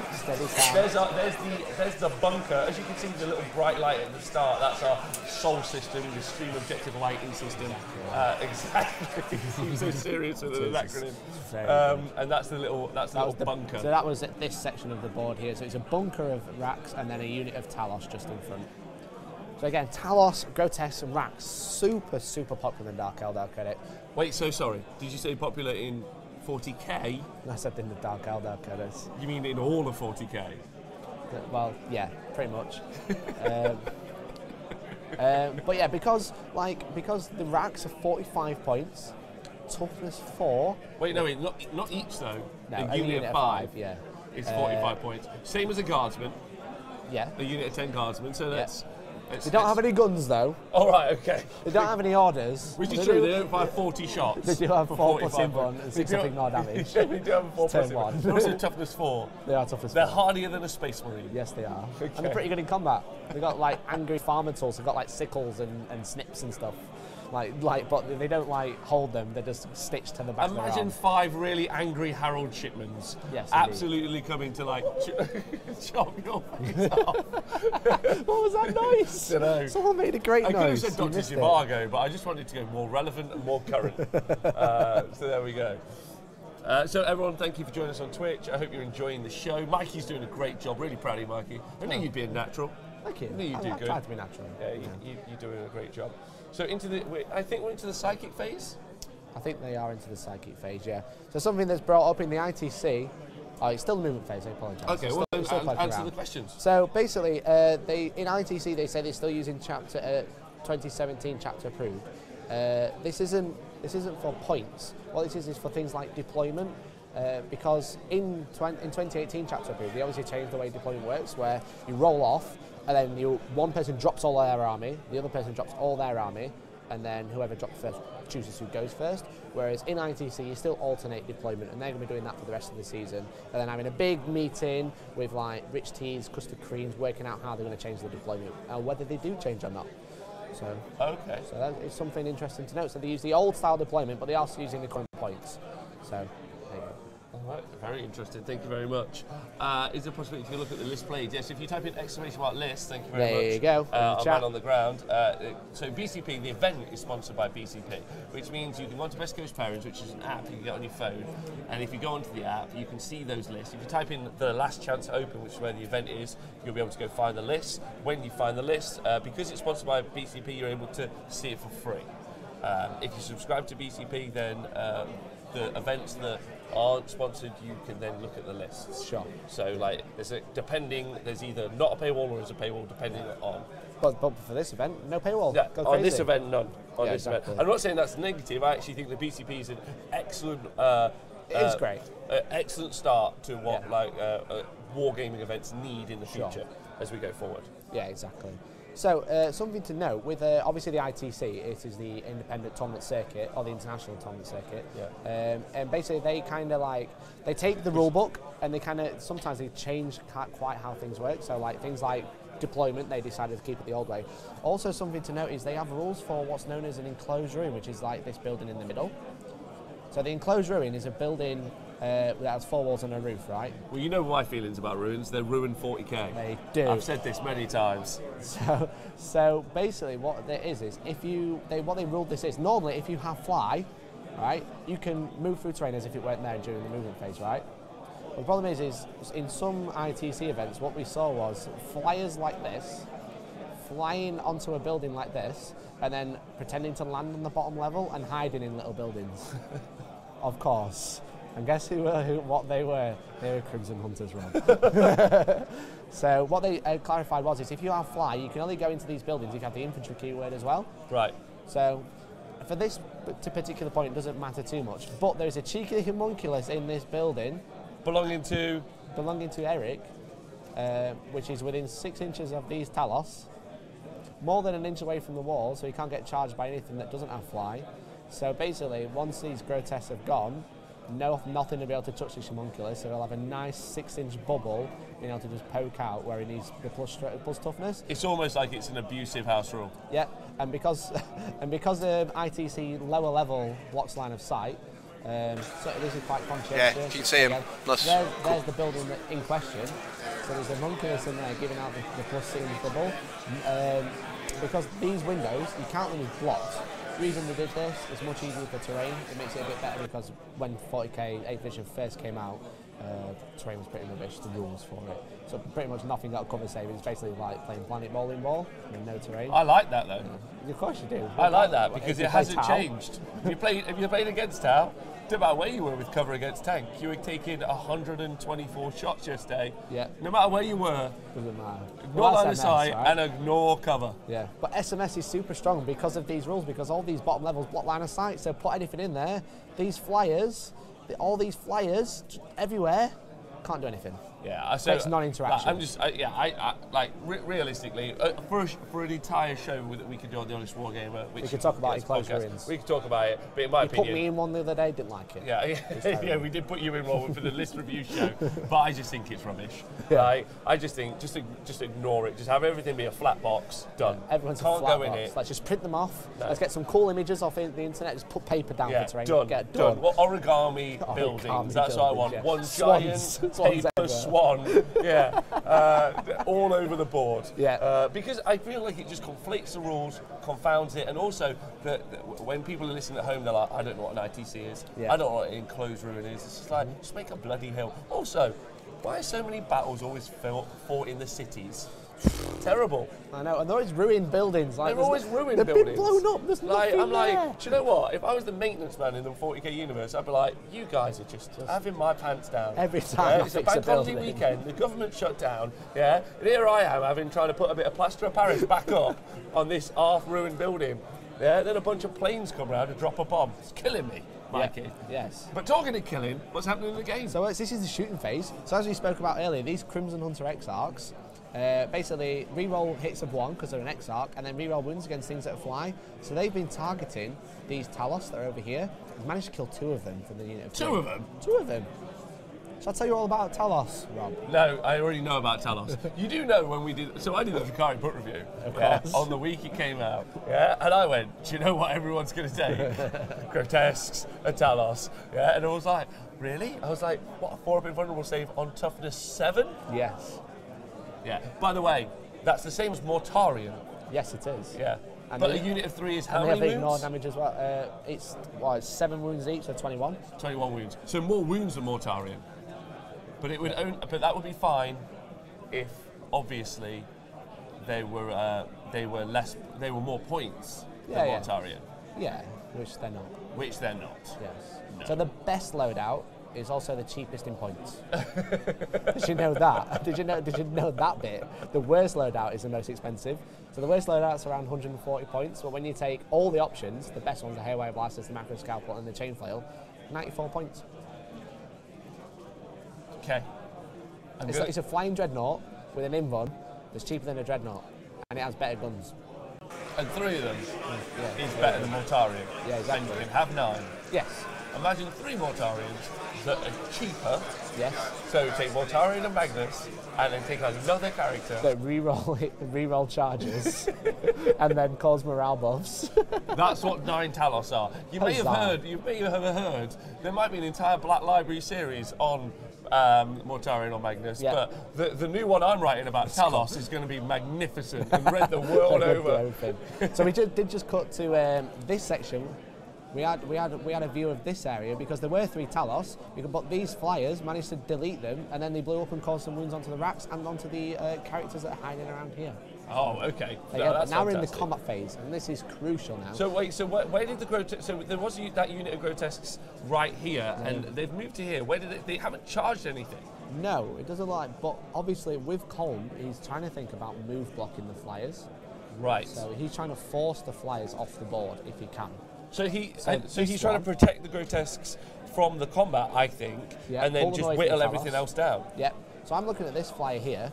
I don't think he can land up there. I don't think he can land up there, and I'm not sure whereabouts he can land up here. So maybe this is just like more of a block. Maybe he can land up here, but there might be some racks that we can't quite see because of the colour of the map. Yeah, I think so. I don't think there are any there. Yeah, but it looks like the 2 grotesques that were alive in combat up here have killed 2 bikes, 2 Skyweavers. What? That's good. That's better than they did in the entire last round with 5 of them. Yeah, but Eric didn't have any CP2s lightning fast reactions. Yes, this time, so just FYI, in Eric's first turn, he used all of his CP. 2 Vex. I mean, he didn't want to use 4 of them, but he got vectored. he vectored to Vect. So he used Vect twice, a reroll for the reroll charge. He also used lightning fast stratagem. So he burned through 10 CP in his first turn. Yeah. And now Colm sat there with 5 in the bank, and he obviously has got a Vect for when he wants it. Well, he doesn't need it. He doesn't need it, but like he could use it. Yeah, but Eric has no CP left, and so if Vect had never come up. The problem is, though, is if he's going to use a different stratagem, he's going to have to go and read what any of the other Drakari stratagems do. Very true. Like, and he probably doesn't know. No, that's not. No, as a player, I'm sure he does know. I'm making a sideline gag, and I don't want anyone to think. I think both players are probably at the top of their game. They are. Yeah, and I've seen Cole play yesterday, and it was great. Yeah, he's really good. But while they're doing that, while they're going through the fight phase, what we're going to do is we're going to quickly cut to Tom, with his great hair, and Georgie, and they're going to tell us all about the raffle that's happening for the Older Hay Children's Hospital. Which is fantastic. It is fantastic. See Tom soon. There you go. Hi everyone, thank you very much. So I'm joined by Georgie from Dyson Decks, who is running, who's running the charity raffle that is going on and being run this afternoon. Is that correct? That is absolutely correct, yes. Brilliant. Thank you very much. So what exactly have you got going on in the charity raffle, and what are the prizes that you can win? So we've got loads and loads of different prizes you can win, all minis painted by incredible painters. We've got a full army up for grabs as well, and you can get all the tickets online, and every penny that we raise goes to Older Hay Children's Hospital. It's a really great cause, really local, it's close to our hearts as well. Brilliant, thank you very much. So how can you enter the raffle, and where can you go to buy raffle tickets, and how much are the tickets? So if you go onto dysondecks.com, you can get tickets. They go from £2.50 to £5 for a full army. So you can pick whichever one you want, buy a ticket for it, and then that's it, you're in the draw. Brilliant, thank you very much. Absolutely fantastic, thank you very much. I'm going to get my ticket this afternoon as well. So. All right, then. Thanks a lot, George. I really appreciate it. Thank you. Thanks. Right, so just getting into the news, we've got a lot of going on the main 4 tables as well. So we've got Nathan versus Kenneth. So Nathan has come back. He has not actually charged those drones. He's shot them, and he's managed to run his remaining Gallant around a ruin and made a 12-inch charge into some firewalls. He didn't need a 12-inch charge. It was a little bit less than that, but it was still pretty good. He's managed to make that charge, and he's getting into the fire warriors now. We've done that roll first to see if he can get in, and then we're going to follow up with the Overwatch from Kenneth afterwards, just for cinematic effect. We've then got Alex Harrison versus Tim Dagnall. Tim Dagnall's done something a little bit creative. He's dropped down one of his 3 squads of Deathwatch, and that squad has eliminated all of Alex's screen, effectively. That has now caused a problem for Alex. He doesn't want to give up any more shield drones to screen, so what he's done instead is he's taken his Riptides and he's used them as a screen, and he's betting on his broadsides to carry the game for him. Putting those Riptides at the front, blocking off from getting anywhere near those broadsides, and then he's shot away at that remaining squad of Deathwatch that's come down. 2 more squads to come down, and the captains as well, which is going to cause Alex a real problem. But at least those Riptides can stay durable, and Tim has to come down next turn as well. You then have Marcus Hinton versus Mike Porter. So Mike isn't actually having a great time of it. He's not doing well with his powers. He's failed his big charge after his Dark Black Crystal on his Zangors, but he's still pushing in. He's just attempted a massive charge into 2 squads of mortars, 2 characters, 1 company commander, 1 tech priest, and an infantry squad, trying to do as much damage as he can. I'm not sure if he's trying to lock anything down. He's not charging one of the squads though, so I wouldn't be surprised if he tries to lock himself on that one. So there's a squad of Skitari Rangers just behind the infantry squad of Guardsmen that he may try to lock himself on, which would make a lot of sense. Marcus still can come back, do a lot of damage. Not unlikely that he kills Abaddon as well next turn with his Shield Breaker missile with a CP reroll, so that could cause some problems for him there. Finally, we have Tom Hutchings versus Lawrence Elliott. Now, Tom has gone forward. He's only killed 2 Wraith Blades, and Lawrence popped the Alatok stratagem for his Rangers to make them be hit on 6s, making it really hard for Tom to do anything there. But he is dropping down from Deep Strike 40 Guardian Defenders with 3 platforms, 2 scatter lasers and 1 shuriken cannon, and 25 Rangers. So a lot of pain can come onto these Skyweavers right now, but you still have a problem with that castle that Tom has bunched himself into. All 14 Grotesques, so nice and snug in there, and remember, Lawrence is very short-ranged. So when Lawrence comes down, does a lot of damage to those Skyweavers, you're going to see those Grotesques pop out and potentially do a lot of damage back into Lawrence's lines. So we're going to see how that one goes. That's a bit of a swing turn coming on now. It really depends on how much damage Lawrence can do. After that, we'll have a swing turn in the Alex Harrison versus Tim Dagnall game coming up as well. And then we can really get into the meat of these games and see who's going to come out victorious. Let's see who's doing well in the stream game. Hello, welcome back to the show. This is me, Rob. This is Mikey. Hiya, welcome. Hello. If you've just joined us, thanks for joining us. If you want to let everyone in the world know, we're doing some tip-top 40k coverage, if you think it. Tell all your friends. That would be cool, obviously. So what you're watching is 2 players at the top of their game in 40k. In the Dark City, because it's Drakari on Drakari. Yeah, this is Kamora gone mad. And obviously it's in a city because it's 40k. Apparently, they've never seen a field. Yeah. They do decorate the cities really nice. As I said, I don't get why there's always trees and buildings in the 41st the millennium. Promenade. Plus, I've never seen a road like city centre in any of these. I've never seen a road. No. No one's driving everyone nowhere. hates the roads. Yeah. Anyway, so you've seen a Drakari versus Drakari matchup, and this is we haven't finished Colm's turn, have we? No, this is battle round 2 now. All right, so round 1. Round 1's over. Round 1's over. Round 1's over. We're just waiting for the magnificent John to put the score onto the screen because he's just counting it up now. So perfect. Yeah, so you've got Colm with his Drakari and Eric versus Drakari plus his Harlequins. Yeah, and it's 8-3 to Eric at the end of turn 1. And it is 8-3 to Eric. I'm just sensing it because he's not on the screen yet. But I'm just like, there it is. It's definitely 8-3. Yeah. If you want to know what happened in the first turn, we heard from Colm that in deployment he deployed quite aggressively because he was really relying on going first. Yeah, he did have the +1 to go first, but you know sometimes it just doesn't work, right? You +1 to go first, you roll low, you roll a 1, it becomes a 2. And like we said, these two armies really. We said that at the start. Going first is going to be a big deal because they've got some long-range threats, either in planes or in the Harlequin jet bikes. So there was a real kind of stalemate in do we just play tentatively or commit? And Colm clearly decided I'm going to commit first, and if I get to go first, it's going to be a big swing. Yeah, and then he didn't just against him. Yeah, went against him, but he's got a very survivable army. Most of the army has 4 up invulnerable saves. Yeah, high toughness. However, Eric, it was a turn of just back and forth, Agents Effect. Agents Effect. It's because they're in the Dark City, there's loads of agents everywhere. They're just like, you there, I need to borrow you again. Come on, come back. 8 CP, whatever, it's fine. It's just fine, no one cares. And as you can see, Eric's just burnt through all of his CP in that first turn, well, that first battle round. So we're now at, Coleman's lost 11 grotesques. He's lost 2 units of I think he might have 1 grotesque left here. But he's basically lost 2 full units. This one is playing with Talos. So although in his battle round in combat, those 2 grotesques did punch a hole through the unit of Skyweavers, yeah, they did. Which is a big deal. So that's that unit you can see at the top here, sure. Because really they are a massive threat to Colm's 6 Eldari flyers. Yes, indeed. 6 of them. There they are down here. Now, in return, Eric has his own 3 flyers, but the big story in this movement phase is that one of them, at least, so that's the one you can see in the centre left here. That one's already disappeared. One has already vanished, which was near the blue objective marker. So this is one. So there was one here. So effectively, they've been unable to move anywhere. Therefore, been moved off the board and therefore dead. Yeah, the term that people use called move block. Move block. Because you can't flyers, because it's like it looks like it's a 3D game, but really 40k is 2D just with silly rules. So the flyers can't land on top of each other, and they can't land within an inch of enemy model. So basically, what he had a flyer here that could go this way and land here, but you can't really see because of the map. But there's lots of racks that are dotted around here. There's like a line of racks going across here. So the flyer couldn't go that way. There wasn't enough room to go that way or this way. The only other way they could land was here. And Coleman moved all these grotesques around here to block that bit, and then the 2 flyers here. So effectively, his movement phase, so Coleman's movement phase has cost Eric, we think, 2 planes. So currently he's only lost 1. These 2 haven't moved. I imagine that's crucial where they go next. But with all this move block going around, I'd be moving the planes first, kind of. Because if you start moving units, what if then this can only land here? Yes. That'd be silly, I think they'll pre-measure, right? You hope so? Yeah. I feel, it's something to watch. When here we go. Second plane is safe. Looks like it's got a gap.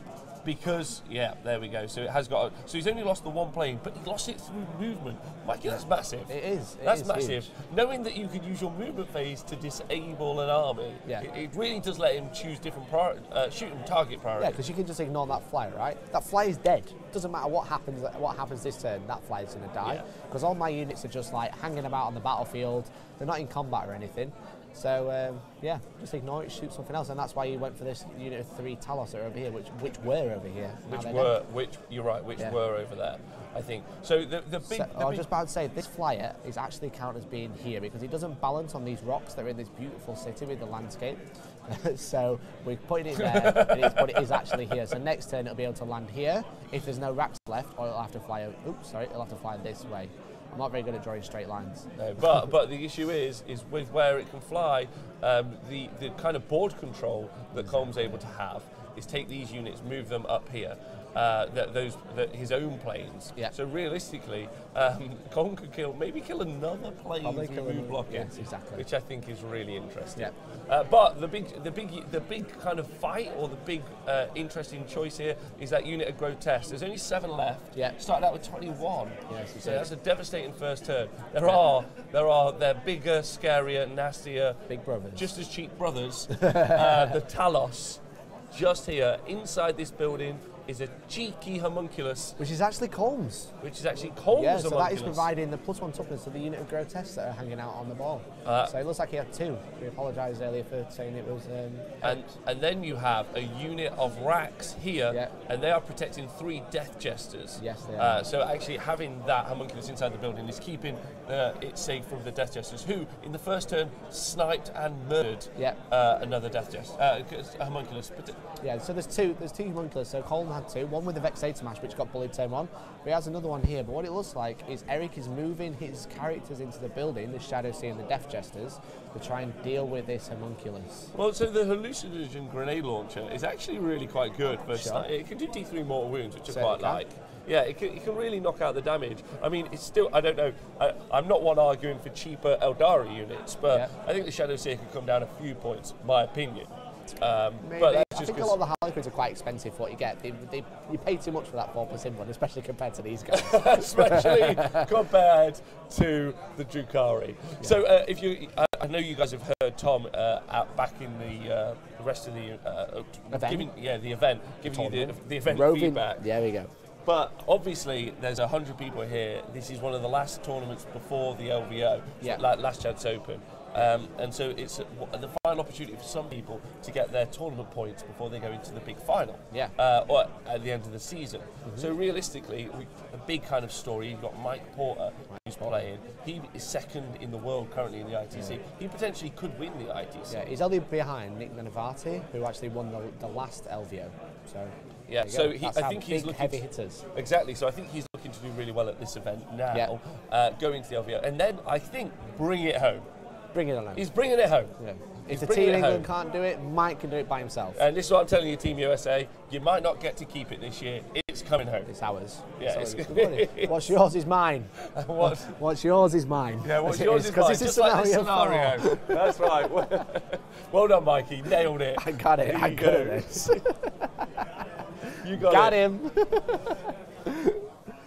Right, on the tabletop, I think we've seen all the movement finish, so now we've gone into the shooting phase. We are in the shooting phase. So the psychic phase, a couple more wounds and flinked off of the homunculus in the building, but now it's the Killed shooting the phase. homunculus in the building? Only a couple of wounds. Oh, okay, not dead. Not dead. No. Let's not get ahead of ourselves. Okay, I mean, it's a big deal, right? It's all 4+ invuln. He ignores damage on a 6. But it's also important to kill him first before you start working on the grotesques. Exactly. So those grotesques are currently toughness 6. Yeah. So because of the homunculus's ability to +1 to the toughness. So kill the homunculus first. All those guys become toughness 5. The thing is though, is Eric has quite a lot of poison from the flyers. So these have some splinter rifles. Obviously they're probably not in range, but he also has some poison missiles. So the Razor Wings have a missile launcher that has 3 modes of fire. One of his poison, but it adds 2 to wound. So poison 2+. Yes. Because it always wounds on 4s. It but does. you add 2 to the dice roll. So poison 2+, and it's like 3d3 shots or something like that. Ooh. Pretty good. That's pretty good. Good job it's an expensive plane. Yeah, I know people are saying, yes, Eric has no CP left. He used all of them. All of them. Yeah. Battle round 1. Yeah, indeed. So initially, what happened is he made a charge with a Talos, and he failed the charge, so he went to CP re-roll it.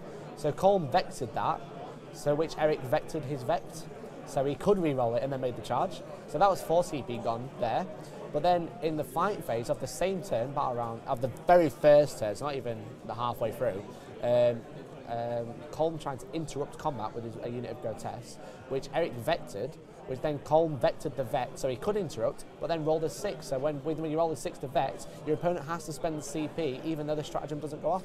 So it cost him 4 CP. Yeah, that's actually point. That's right. Eric spent 10 CP in his first turn. Yeah. Yeah. Yeah. And he went first. And question: were the CP worth it? I think if you like.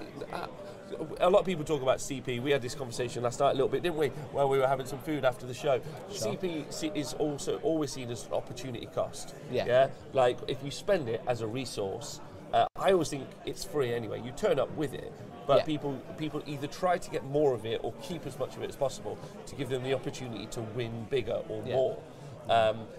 So it's just an opportunity cost, but realistically everyone has the same equal set of opportunity, but the codexes don't necessarily allow you to have the same equal opportunity. No, because it's just so dominant, because people are just using, what they're doing is they're just taking a power unit, or in my opinion, what I consider a power unit is one big unit that can abuse one stratagem. An obvious choice is the Castellan Robot, right? Sure. So giving it a 4-up invulnerable save, and then giving it a 3-up invulnerable save. When you take the Iron Shield, you're like, look, I have 24 wounds with all these guns, or 28 wounds. With all these guns, toughness 8, and now it's got 3-up invulnerable save. Or you can just flip it around to, you can take 10 Harlequins and give them a 3-up invulnerable save. Yeah, exactly. With their toughness 3. Prismatic Blur, right? Yeah, but they're toughness 3. Yeah. And there's another one, not super competitive choice, but like a lot of people who play Dark Angels, they take a big unit of 10 Hellblasters and they use the relics of the Dark Age to give them +1 damage on the plasma guns. So it's like you kind of like take a big fat unit. So when you spend like 1 or 2 CP, you're just getting maximum output from that. Economies of scale. There you go. That's a good term for it. But with the Dark Eldar, because they only have 1 stratagem, and that's just to stop other people using stratagems, it's super crucial. They don't really need a lot of stratagems are quite good. Like realistically, let's thinking about Dark Eldar stratagems. You can heal Talos, you can give him D3 wounds back, which is super good. If you've got one on 1 wound, pump it back up to 4 wounds, it's quite healthy now. It's so hard to take those wounds off him. Yeah, exactly. You've got Fire and Phase, so you can shoot and then move 7 after you've shot, which is really good for stuff like a shooting unit just to jump them out. To be honest, I don't think Talos can actually use that. I don't think they can. No, even though they have flying, so normally you can. And then you've obviously got like CP rerolls, which are always good. Morale boss, which is quite tasty, but you don't need them after turn 4. But the Drakari don't rely on a particular stratagem. No. They rely on stopping other people having their power unit going off. But Eldar's stratagems specifically and their unit choices are so strong, which is why here at the LCO you see 32% of the field be Eldar. Now I'm super interested in whether or not that's going to carry through to the LVO. Are we going to see just tables Eldar and everywhere. tables of Talos and Grotesques and Flyers and Racks and Dark Spears, Dark Reapers, not Dark Spears. Dark Spears. Shining Spears. Both together. Yeah, and Dark Reapers. And my answer is yes. Like I think it's probably going to be a little bit lower just because of the diversity of people and the people who are obstinately going to take the faction that they want to take, which, by the way, if you're one of those people, I love you. Yeah? Every Necron player in the world, big ups, trying really hard. But I think you're going to see at least at least quarter of the field at the LVO be Eldar. Yeah. And that is crazy. Yeah, exactly. 2 books dominating the field. Exactly. So it's crazy. So I was just going to say with they can't. So the Talos can use Fire and Fade, so they can shoot and then move 7. You can't charge afterwards, but you need it. But then they can't use lightning fast reactions. That was what I was thinking. Right.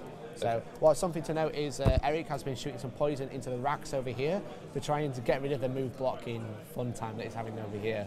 However, another stratagem that's really good in the Dark Eldar book isn't used that much, but it's good when you need it, is the one for the racks. Can't remember the name of it, but essentially what you do, it's very similar to Tide of Traitors out of the Chaos Space Marine book for the Cultist and the Green Tide for the Orc Boys, is you remove the unit, and essentially what it gets to come on a board edge, with it 6 inches but more than 9 inches away from enemy units. So what if racks get bullied over here, you might be able to like pull a unit over here out of the way to keep them in the game. Because what Eric's trying to do is trying to score boots on the ground.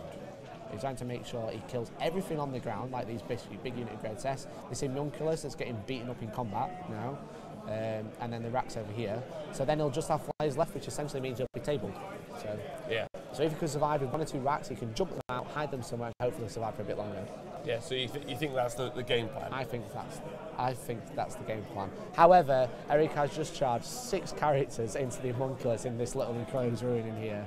3 Death Jesters, Shadow Seer. They're all going in. Probably Yorian as well, because why not? He's just having a great time killing everybody. Big shout out to Dan and Supervise, our Australian show host. I hope you're doing well. Can Agents of X be used to count Agents of X? Yes, we actually saw that. It's been done twice. It was done in the very first turn for Eric. Twice. It was the charge phase. Yes. He failed the charge, then he re-rolled it. That stratagem, which is a stratagem, then got Agents Evected. Then that stratagem to Agents Evected got Agents Evected back. Vect you, man. Yeah, Vect you. So then the charge was successful because the reroll happened. Then what happened, Rob? And then Colm wanted to command interrupt. So use a stratagem to fight to interrupt the combat and go first. After the first combat. That then got interrupted by Eric, but then Colm then vected him back. Yeah. And rolled a 6. Which meant Eric lost all of his stratagem points. Yeah. So it still costs you 4 CP even though it doesn't go off. Because you have to, when you use Agents of Vect, you roll a dice.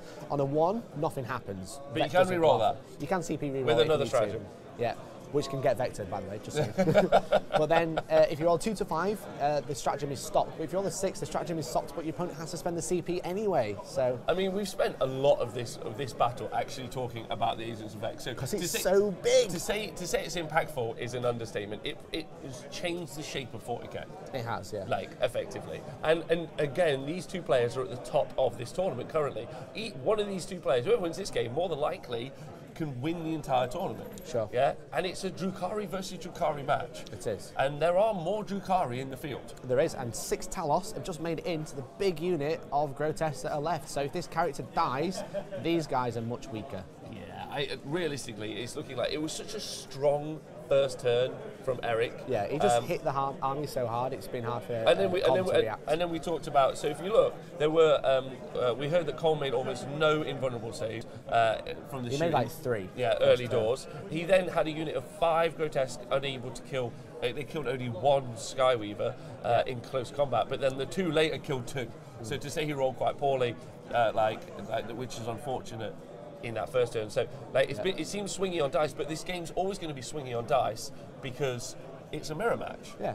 Which is quite fun. It's just back to probability, right? 50-50, someone's going to win. Yeah. And talking about winning, the show's biggest winner, Mr. Tom Layton, is going to bring you all the information from the tournament right now. You guys just spend the entire kind of section just thinking of lines to introduce me, but that's okay. We appreciate the narcissism, it just feeds me. So we've got Kenneth Morley versus Nathan Whitbread. We've got that charge that just happened with the Gallant that had come around, made the 12 inches, gone into those Fire Warriors. 2 more Shield Captains made it into that same combat with a second squad of Fire Warriors. They've killed the first squad, they've tagged the second, so that second squad's had to fall out. We then had a 3rd Shield Captain come in. Tried to go into the broadside section, died on Overwatch, wasn't great. We then have Tom Higginbottom versus Lawrence Elliott. Lawrence killed 4 Grotesques, 3 bikes, and the Fire Seer left on 1 wound, and 3 Wraith Blades are now charged into the 2 Skyweavers. So we've got a swing turn there. But what we really need to see is, I really wanted to see more damage out of Lawrence. If the amount of stuff that's left for Tom, I think Tom's probably going to come back out with his Grotesques, jump him out of the building, and do a lot of damage to Lawrence's army. I think it's probably 60-40 in favor of Tom at this point, but we'll have to see. It might snowball. Going back to Nathan versus Kenneth very quickly, it also is a swing turn over there. What Kenneth really needs to do is he needs to kill those 2 Shield Captains. Otherwise, those Shield Captains are going to do a lot of damage to the drones, and that could really expose his broadsides. If that happens, the Castellans do a lot of damage to those broadsides and swing that game back into Tim Nathan's favour. If he doesn't kill those Shield Captains, they're going to kill the Children's, although he can afford to kill the Shield Captains but not kill the Gallant, because he's got enough Fire Warriors there that he can screen off and really block that Gallant from getting anywhere near those drones or near those broadsides. And it's absolutely fine for him, but those Shield Captains have to die this turn. We then have Marcus Simpson versus Mike Porter. Mike Porter did make that massive charge, but he did it on a double 1 and had to use a double fight to pile into all of those units that he needed to. He has wrapped his Zangors around a Tech Priest Engine Seer, which means he can't be shot at. He's also wrapped his second unit of Zangors around a Skitarii Ranger as well. However, it has left his Obliterators incredibly exposed. You've now got all those Knights that are now pouring fire into those Obliterators. I don't imagine they'll be lasting very long. Finally, we have Alex Harrison versus Tim Dagnall. Tim has dropped all of his Death Watch down into Alex's face. Alex didn't overcharge his 3+ invulnerable save because he had to get the double move to screen effectively. So he's done that. He's pushed his Riptides out to get a bit of a buffer between the Death Watch and between the broadsides. However, we've still got Tim to come in for the charge and do a lot of damage there. The shooting wasn't particularly effective, but the combat just might be. That's pretty much the state of play in most of these games, getting towards a lot of swing turns. Should be a massive updates coming next time when I go around and see how those turns have gone. Otherwise, let's see how it's going on the mainstream game. Great work there, Tom. What a good-looking man. He's beautiful. He needs to go on more dates. He's just gorgeous. Yeah, he just knows what he's about. Chuckle Buddy, you had your broadside explode once. Hurt so much. That's true. I tell you what, my broadsides have been exposed all day long. I've taken many a hit. Right, Mikey. So if you've just joined us, welcome. Thank you so much for being here. It's me and Mikey from honest-wargamer, live in the studio, which is actually not a studio, it's actually the Last Chance Open. Yeah, at the Southport Convention Centre. Southport Convention Centre. Outside is genuinely one of those things you've seen in the movies where you can go and put an arcade where you can go and put 2p's inside of a machine and then it spits it out and you can win more 2p's. Yeah, it said on the front, family fun from 2p to £1. Which I mean, what can you ask for? Nothing else. Nothing else. Life in a sentence. If you're English, basically it's a gambler's, and if you know what that is, an old fruit machine. And if you're from another part of the world, I imagine you don't have them because they're rubbish. Yeah, very rubbish. Imagine Las Vegas, but put it inside the worst resort you can imagine. Well, it's cold, it's wet, It's supposedly sea, but it's not. There's a lake that's supposedly dye blue. There you go. Welcome to Southport, and It's great. However, What the else is city great? is genuinely really pretty, and the Last Chance Open is excellent. The terrain is great. It is actually amazing. The yeah, mats they've are done a really great. job. The entire event is sponsored by BCP. It's brought to you by Dyson Decks. Yep. It's just a lovely event. Along with Ace Face. Can I tell you that the charity raffle that they've got going, the prizes are incredible. Yeah, there's like armies available. There's some painted by Andy Wardle. Yeah, Yeah, right. like Harken the World Claimer with like, he's got like a little trophy stand. He's got like a little Chaos Eye and he's flicked blood on it. It looks amazing. Can you use your spear in close combat yet? No, I don't know. You can throw it. You can throw it very far.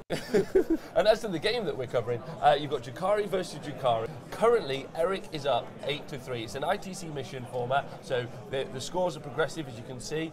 There are no command points left for Eric. There are command points left for Colm. They were playing the scenario, what is yours is mine. But because it's ITC, it's effectively just a scenario with different deployment maps, same all the time. Pretty much. There's one extra point you can score each turn from the bonus point of each mission, and that depends on what type of game you're playing. Can't 100% remember what this one is, so I'm not going to try and explain it. But obviously, you choose the 3 secondaries, and they're the most important ones. They are. There's Key. 42 points available each game. There is. You can score 1 point for killing it, 1 point for holding an objective, 1 point for killing more than your opponent and holding more than your opponent. So that's 4. Then the bonus point, that's 5 a turn. And you always play 6 turns in ITC, which is also a lot different from the main rulebook. But also the secondaries you can score 4 times each game, so that's another 12 points on top. So they're the most important ones. The bonus point's kind of nice, but I mean, all points are nice. No, every point is great. Yeah, Right? a cheeky bonus point. Cheeky bonus I love point it. I'll every take now a and cheeky then. bonus point. So what you saw, we're into turn 2. Coleman and Eric both had a turn. Eric got to go first. He had a devastating first turn. Took out quite a lot of Colm's grotesques. Took 11 of them out of the 21 we saw at the start of the game. He also sniper rifled out a homunculus, with which the is a big deal. Vexator mask, which is good. Eric burned through all of his CP. Vex was everywhere. Absolutely Agents everywhere. of Vex are just dead on the floor. Yeah. So. And then we saw some move blocking kill one of Eric's planes as well, so that was quite exciting. Yeah. So forced it to fly off the board because it couldn't land anywhere. So, but what we've had here, this is the end of Eric's turn. There was a homunculus here from Colm, which is basically giving out a buff to some grotesques over here. There's like a bit of a pile here, which we used to move block one of the flyers. However, Eric's response is to charge 6 characters in here. 3 Death Jesters, Urian, another homunculus to kill this homunculus, and then the 6 Talos have killed 4 grotesques in this unit. So now here there's 6 Talos versus 3 grotesques. Wow. So Eric has some, Colm has some racks up here, which he again used to move block, and he's trying to hide in them in this L-shaped building. He's got lots of flyers left, but he's basically, if these grotesques die and these racks die, that's game because the boot's in the ground for the flyers. If he has no units on the board, then he's technically tabled. So, agreed. I think it seems like that's Eric's choice, and maybe it was his choice from really early. He decided to focus the grotesques really hard. Yeah. Well, he chose them from marked for death. So one of his secondaries is choose 4 units, 7 power level, with 7 more, kill that unit, you get a point. Also, the grotesques are his staying power on the board. He can kind of just ignore the flyers, and whilst the flyers will be putting out damage, if he just shoots, kills the grots, or the grotesques, sorry, not Gloomspite, grotesques, you'll be able to stop him playing the game because he'll be tabled, right? Yeah, you can have flyers all day, but you've got nothing on the board, Agreed. They don't use the new acceptable casualties rules that what's using chapter approved. No, not yet. And I do wonder when that will be in effect. And the thing is, with the ITC scoring, with like recon and stuff like that, it's going to be difficult because if you have you could just take all the flyers and they can still go around and scoring points. Whereas in the chapter approved missions, it's all about holding an objective, which flyers can't do. So it'd be really interesting how they tackle this issue. So what they decide to do, whether they go with the deployment, which I imagine they will go for the drop all your army deployment style, but I don't think they'll go for acceptable casualties. My personal opinion, we'll see. You really? Yeah. I don't like the deployment, but I like you go, I go.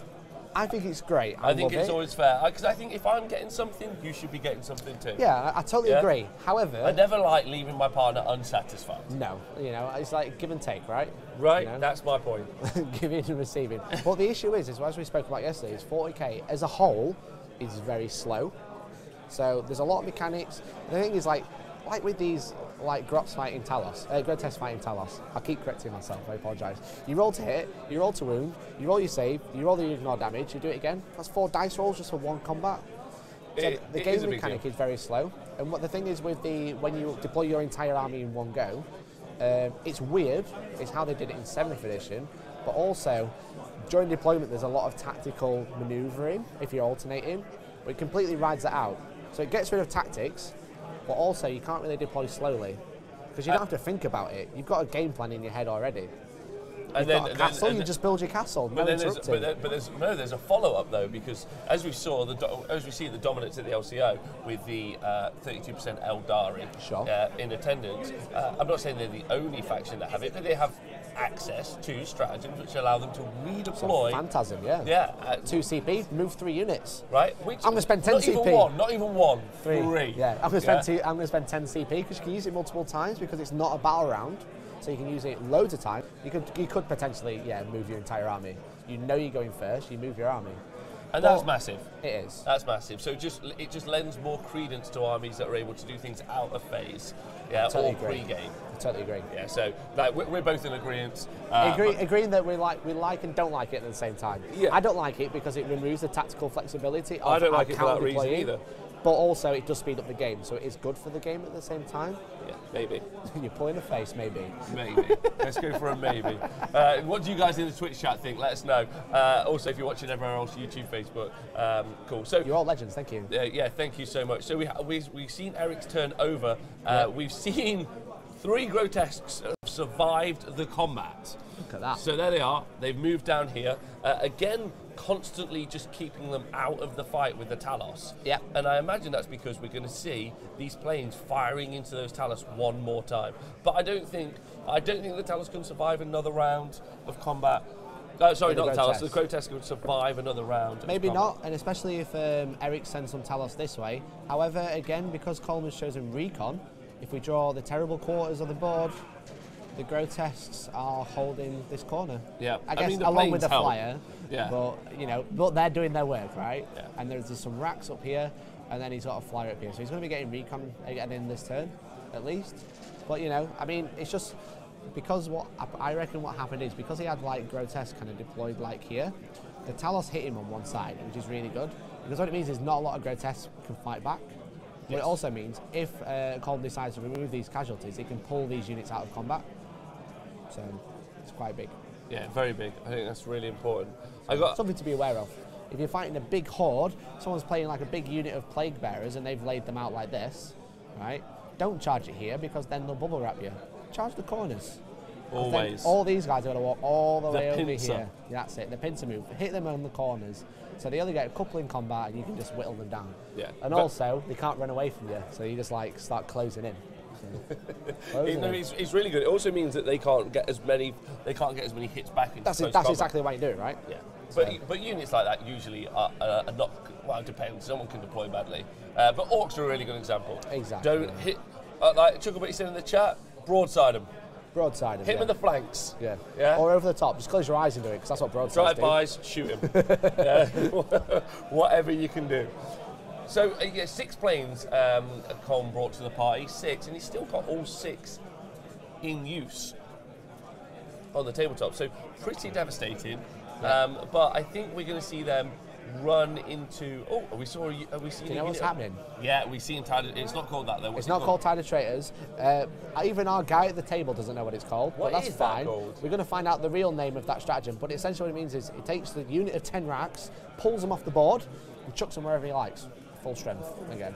So again, there's the Tide of Traitors for the Chaos Space Marines cultists, which is the same stratagem, and the Orc Boys.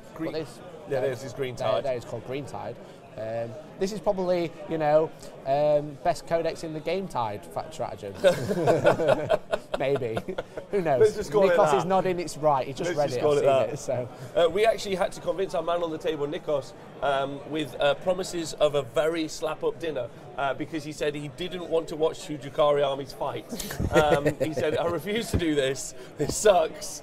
I'm going to go hang out with the Necron team. And we convinced him. So thank you, Nikos. That means the world to us. FYI, you're probably going to have to watch two Drukhari fight in the final game More than likely. But don't worry, well, we'll find it out one day. If anyone knows. It's something tied. Yeah. It's in the Dark Elder Codex. Hellstorm Dan's in the chat. I thought Dan knew. Hellstorm Dan, do us a favour. Drukhari? He doesn't play Coven because he's a loser. Oh, okay. Oh, okay. I He play witches. Yeah. No, okay. Yeah, he does. He keeps telling me that witches are really good, but I keep telling him that Coven are better. Has he proved that they're really good anywhere? I mean, he went to No Retreat and took witches. How did he do? He did bad. He did bad? No, he did okay. He came up against Imperial Knights and then, yeah. Okay, all right. But you do know that Imperial Knights are the most consistently used army in all of 40k, thanks to 40kstats.com. Yeah, they are, but they're really fun. No, they are really fun. Big stompy robots. No, I agree, but you know you're going to face him. Yeah. So what was his plan? He didn't. Oh, okay, solid. So, all right. Dan is going to find it for us because he's a legend. Thank you, brother. You are a legend, that's true. I really like winding him up. To be fair, at that time, the Dark Eldar didn't have a codex. So. Oh, so it was Index. That's fine. That's fine. R.I.P. witches. R.I.P. It's like me. He does have loads of witches, so he has loads. Remind us how many he's got. Too many. Too many. Thank you very much. Black corner. Oh no. Cornucopians is the name of the stratagem. Sure. Thank you very much. I don't think, is that what it is? Why has it not got Tide in the name? We should have Tide in the name. Oh yeah. But they're fair. They're not a Tide. There's only like units of 10 to 15. Yeah, they are weird. Dr. Zhivago, evil Merc docs. So there's the movement finally. So what's his plan? I personally think he's going to be shooting into the... Yeah, there we go. He's going to be shooting it into the Talos. Yeah, so it is the shooting phase now. Yeah. So it looks like he's going for the unit of Talos, but judging by the fingers, if everyone saw that. So basically, he's going to try and remove the Talos because they're the things that are causing problems for his grotesques, right? And he doesn't want to get tabled by losing those couple of unit grotesques and the racks. So if he can kill those things, he's got the Skyweavers left, which are quite far away and not that good at... No, they're rubbish in close combat. They're rubbish in close combat, and the guns are really good at killing planes, but they're not good at killing these things, right? Rubbish is not fair, but they just... They're not great. You want to keep them out. They're a shooting unit. Their job is to kill vehicles. Jump around the board. And there's plenty on the board to kill. But actually, looking at it, I mean, wow, this is turn 2. We talked about 40k being slow, but like, this is turn 2. And there is not loads left. It looks like there are loads left because there's the planes, but that's just because the planes for Drukhari and all Eldar are offensively cheap. So just ignore that. Imagine they are flying rhinos. That's how cheap they are. Yeah, exactly. Like, not quite, but basically. 135 points for those Razor Wings. The Crimson Hunters, I can't remember 100% how much they are, but I'm sure I'll be able to find out. But they are also ridiculously cheap. They are very, very cheap. But then the Harlequin unit is almost gone. Yes, it is. Only 2 bites left. Only 2 bites left. That is 6 wounds. But the Talos is the staying power, and it really has been Talos versus Grotesque. Yeah. Now the Talos got to go first, though, so they really did kind of put pay to their cheaper but just as equally as good brothers. Yeah. Had it been a role reversal, do we think we would have seen all of those Grotesques go through the Talos? I think so. I think so, yeah. Because the problem was Colm lost his Vexator Mask early on as well. But there you go, looks like there's a unit of racks, another big unit of 10 racks, which are Eric's. So they currently have decided that they're going to have a small yet pertinent disco. Yes, by the Sol. Yeah, at the Sol light up system, our objective lighting system there.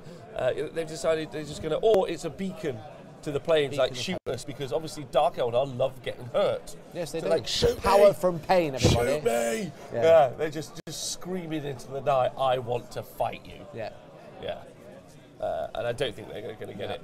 So from the Talos that's been targeted, 1 has been killed and 1's taken 5 wounds out of the 7 they've got. So no way. Yes way. No way. Yes way. So there's only, it sounds like there's only 4 and a bit Talos left. That's 4 and 2 wounds. We're almost there, boys. Yeah. If we kill these 9, there's only the other 30 to 85 Talos at the tournament that we may have to face. Next game. Next game.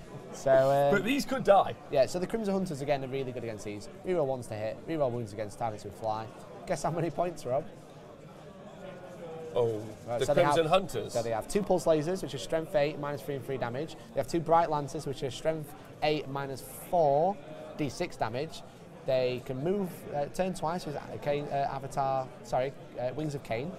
There's Avatar of Cain, that's why. Wings of Cain. 5 vulnerable save. They don't have any run. Oh, yes! They have a 3+ save. They can, I believe they can take Spirit Stones, so they ignore damage on a 6. I think 150 points. There you go, 175. Yes! They're That not that okay. cheap. They're quite cheap still. They are quite cheap still. Because they reroll hits and rolls of 1, naturally, which is great. And then rerolling wounds against Fly, and Fly is so popular in the meta.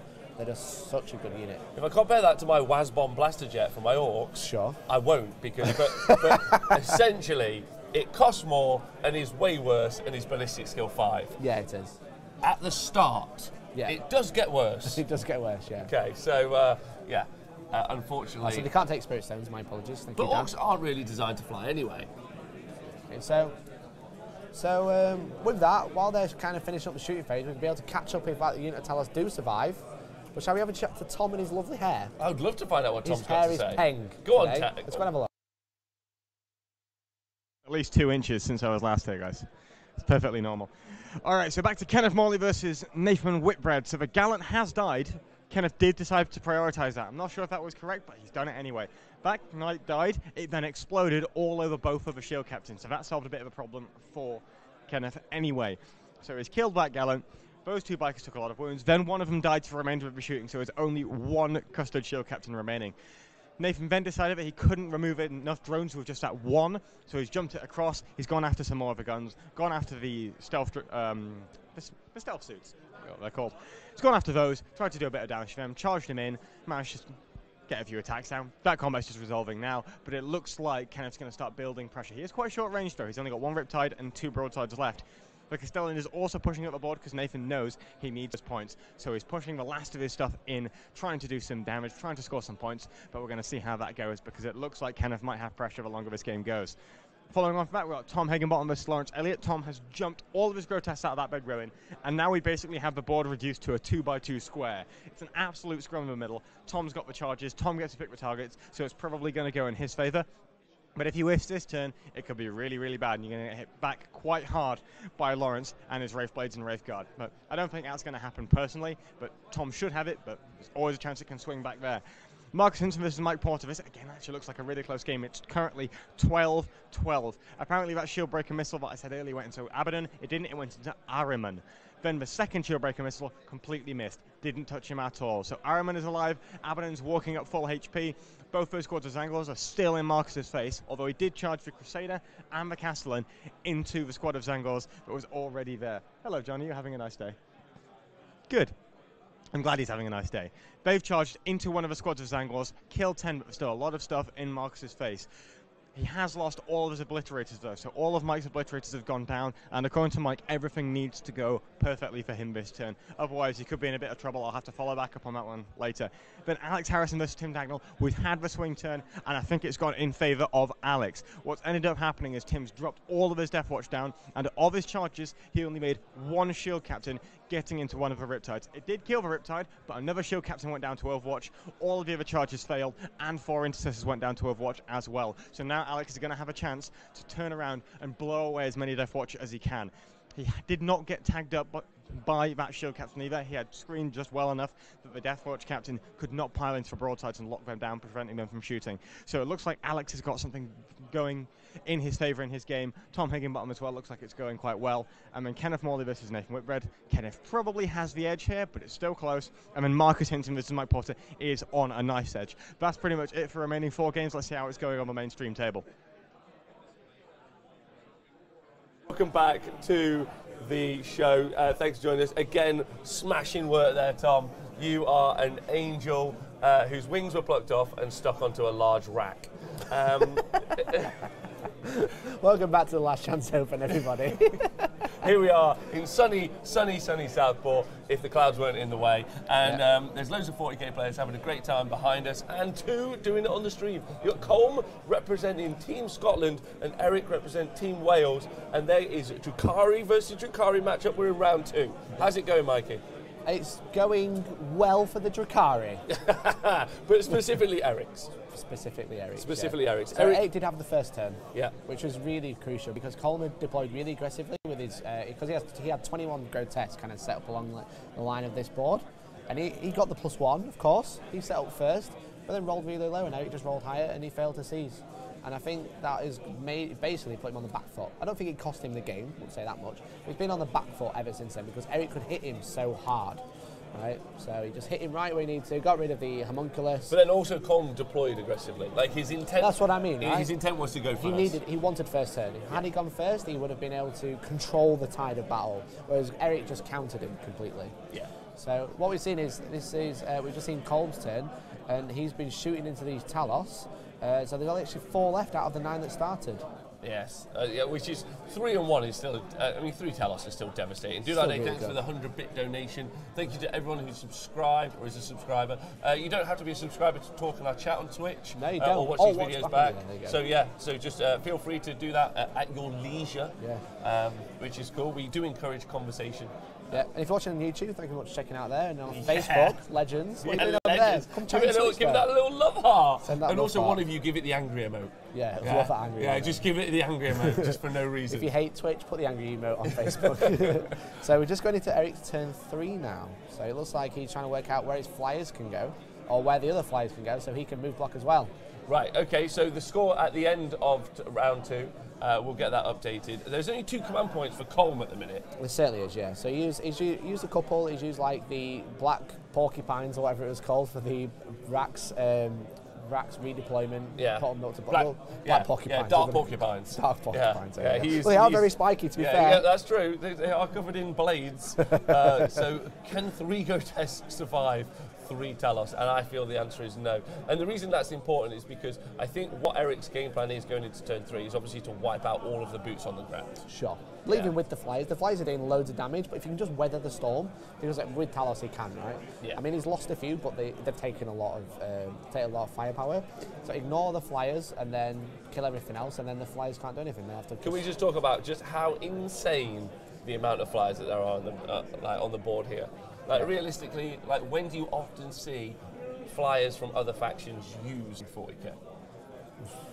Like you used to see Storm Ravens back in the day. But you don't. The golden age of 8th edition when Ultramarines and Space Marines are dominating. Absolutely, and I've heard that there's a Chinook meta on the way for orcs. Trucks. But I don't know if that's 100% true. But you see Dark Eldar and Eldar planes all the time. Yeah, you do. Yeah, because they're really cheap and they've got the versatile, as I said. And the utility's so high. Yeah.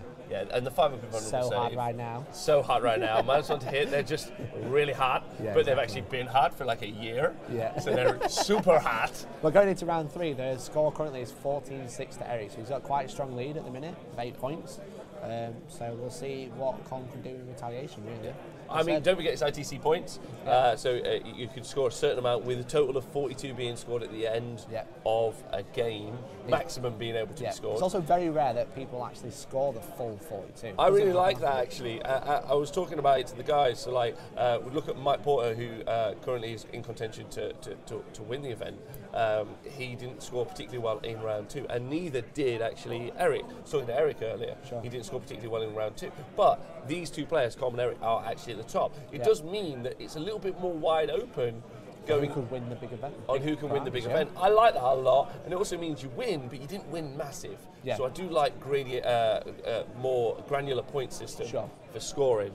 That is something I'm It just makes more sense. Loads. Because you can have win-loss, but it doesn't really mean anything, right? If you get a really good matchup, you win, cool. And then you're up there with someone who had a really tough game, well, you just beat them, and it's just win, right?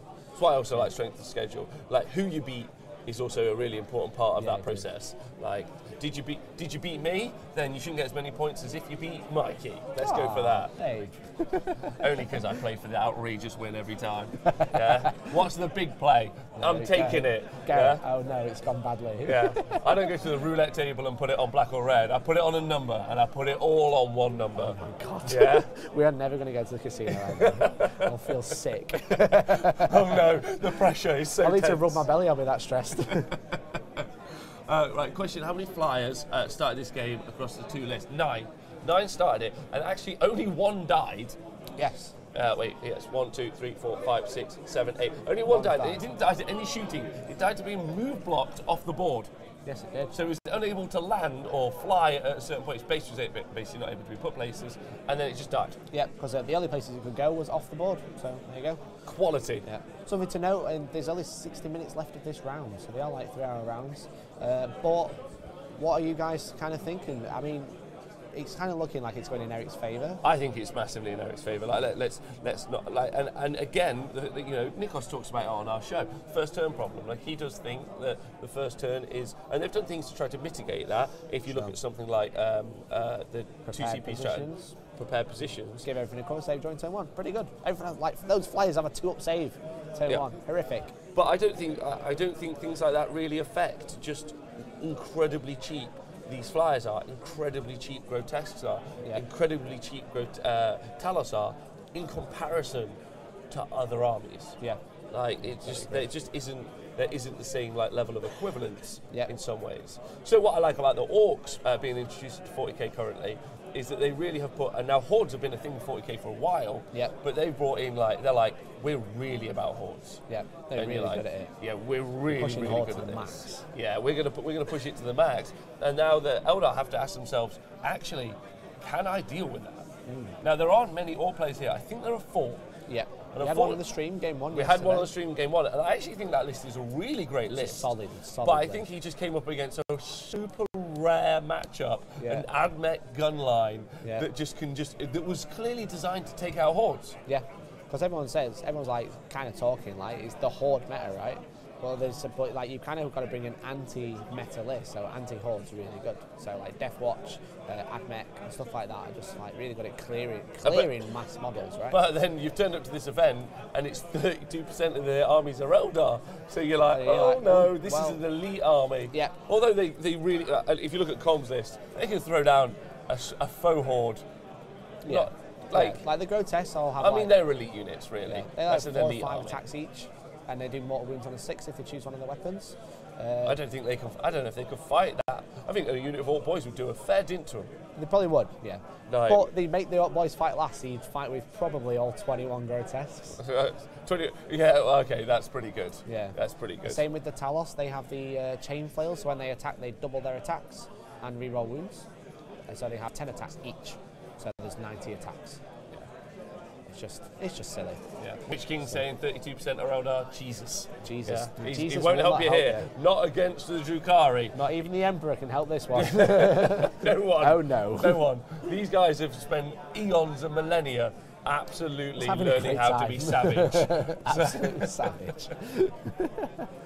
Don't forget it is Eldar. We should say 32% Eldari. Eldari, Eldar Dark overall, Eldar. And obviously Eric's list has got a few Harlequins in, a cheeky, if anything, the friendly part of the Eldar lexicon. A smattering of Harlequins. Just chilling around up here. There's 2 There's 2 of them left. And then one of these Shadow Seers and the 3 Death Jetters around here. Now, the Death Jetters were actually really impactful in the game. They were, yeah. They were really impactful. Again, showing that kind of like being able to jump into a different faction to gain utility. Yeah. So they jumped in there and he's like, do you know what, I want the bikes because I want to do the mortal wounds, but also I really want those 3 characters. Yeah. And I just want to like snipe other characters out, which we talked about this.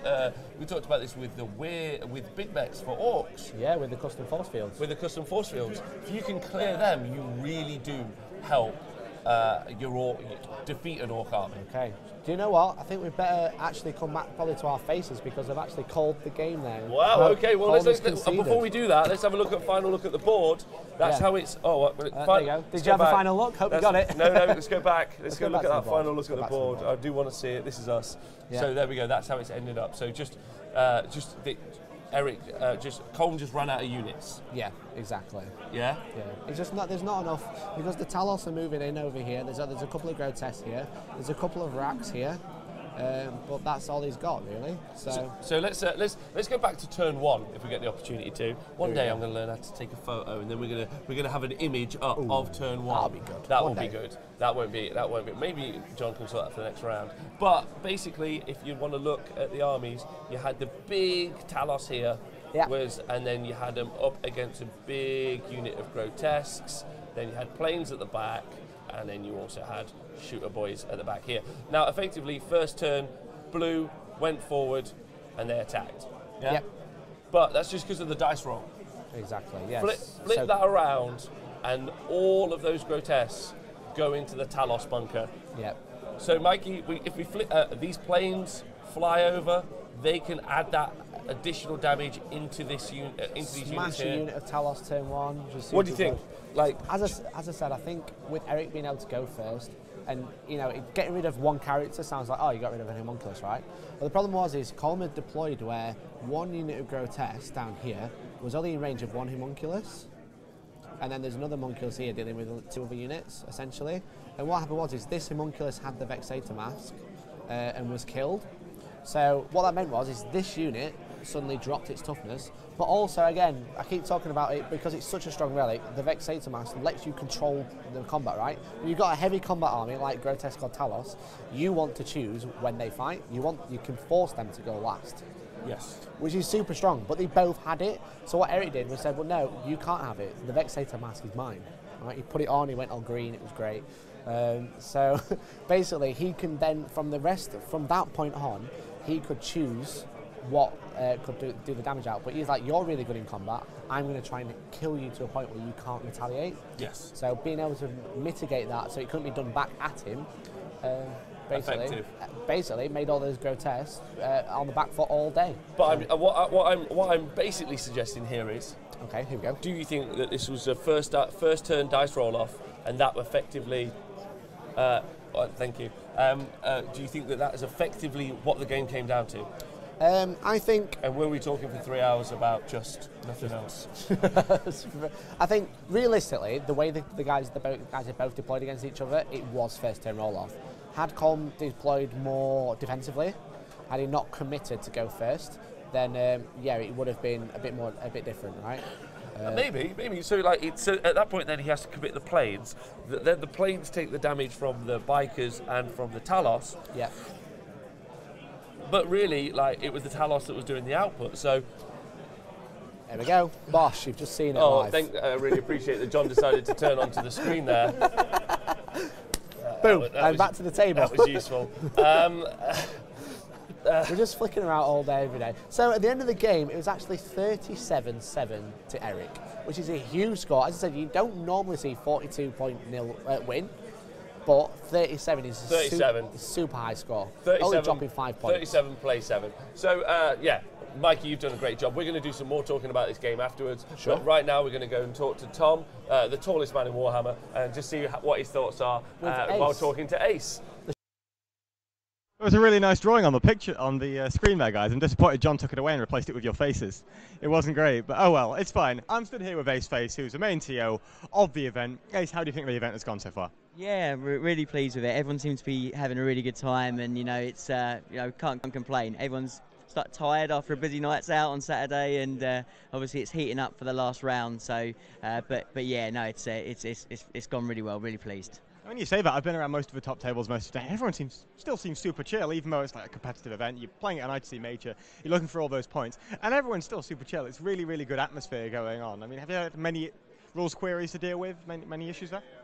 On the whole, for a major and for so many tables, to be honest, there's been very, very few. I've had more in this last round than I've had in the whole rest of the tournament, but that's to be expected, just as things start to heat up a little bit. But as you said, I mean, to be honest with you, everyone's chilled out. All the rules decisions have, just been, cool, happy, no problem. So, no tension. Everyone's really chilled and enjoying themselves. So, can't really ask for more than that. So, pretty easy for a TO, to be honest, which is what you want. I mean, you say it's easy. I mean, there's a lot that goes into these events and really prepping and getting everything out, and people don't always appreciate that. So, once the event's done today, you've obviously got to be packing away and doing all that stuff. But what's the preparation for the next event going to look like?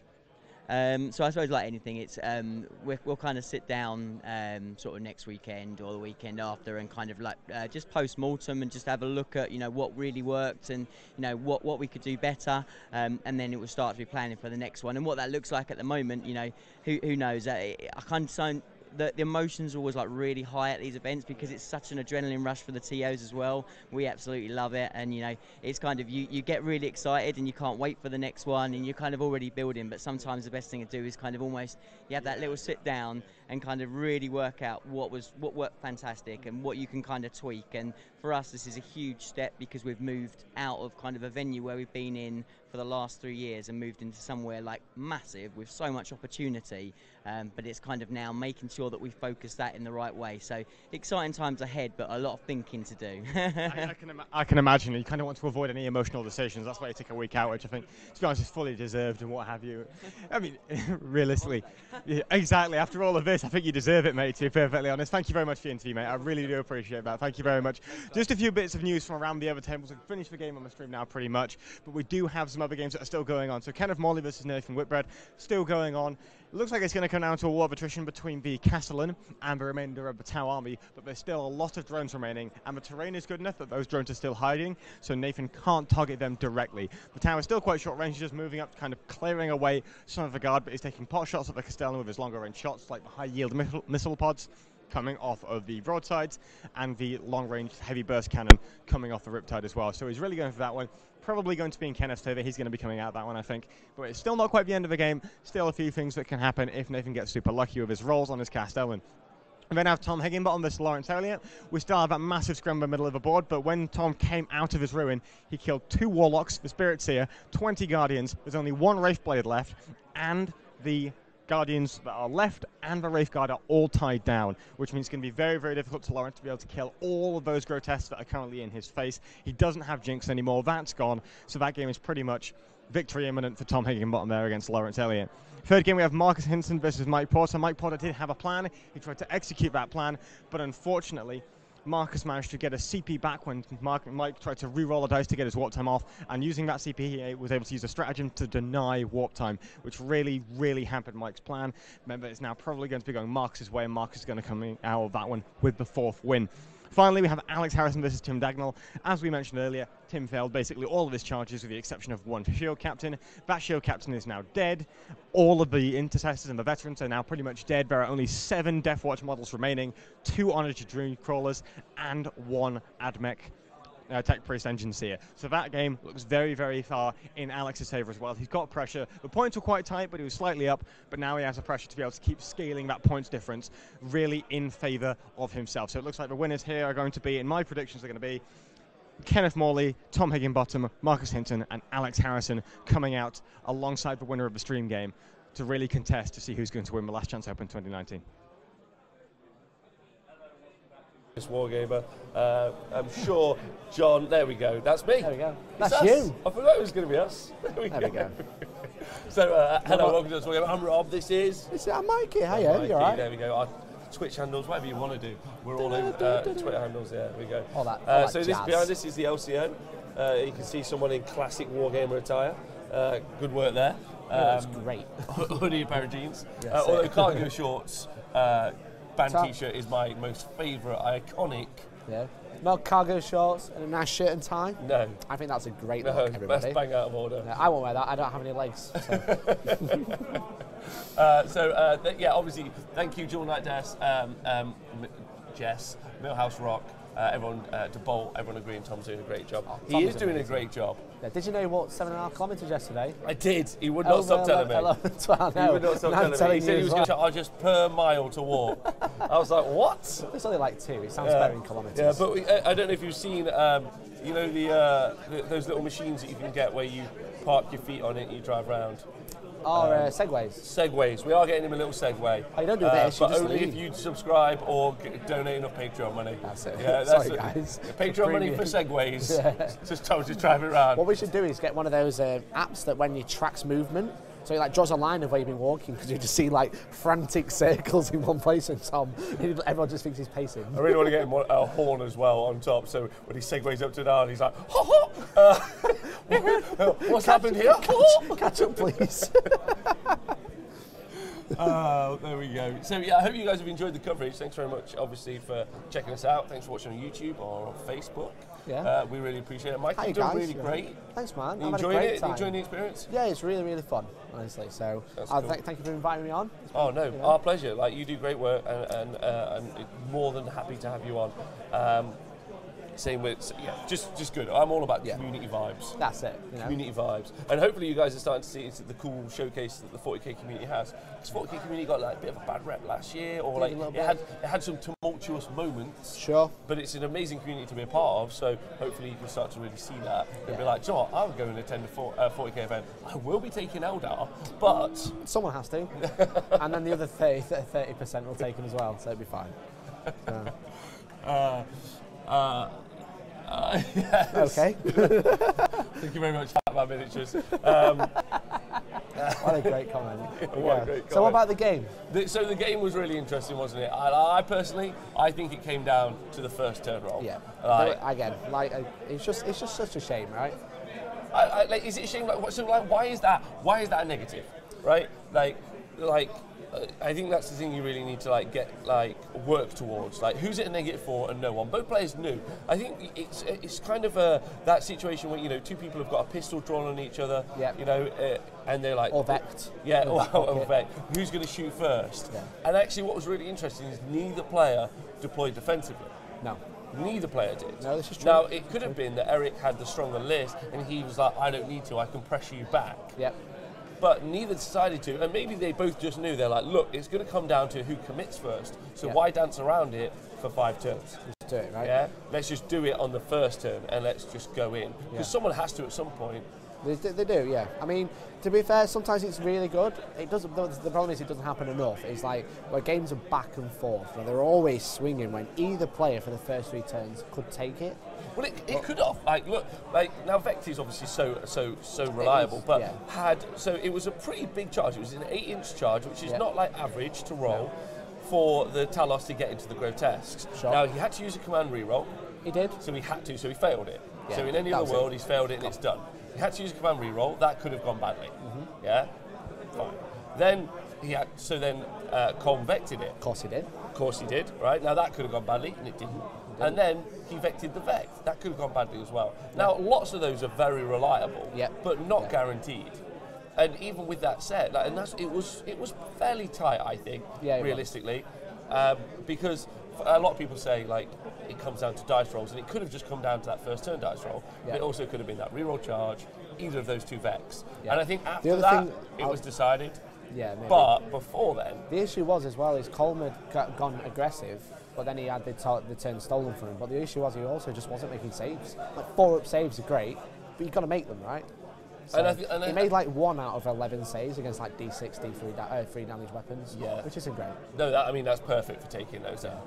And I think that's the power of I think that's what's really interesting. If you flip it back, I think he just didn't roll really well there for those saves. I mean, you can't sometimes rely on that, but also sometimes you do. When you're in such a tight, that's the thing about a mirror match. You're both rolling 4-up invulnerables.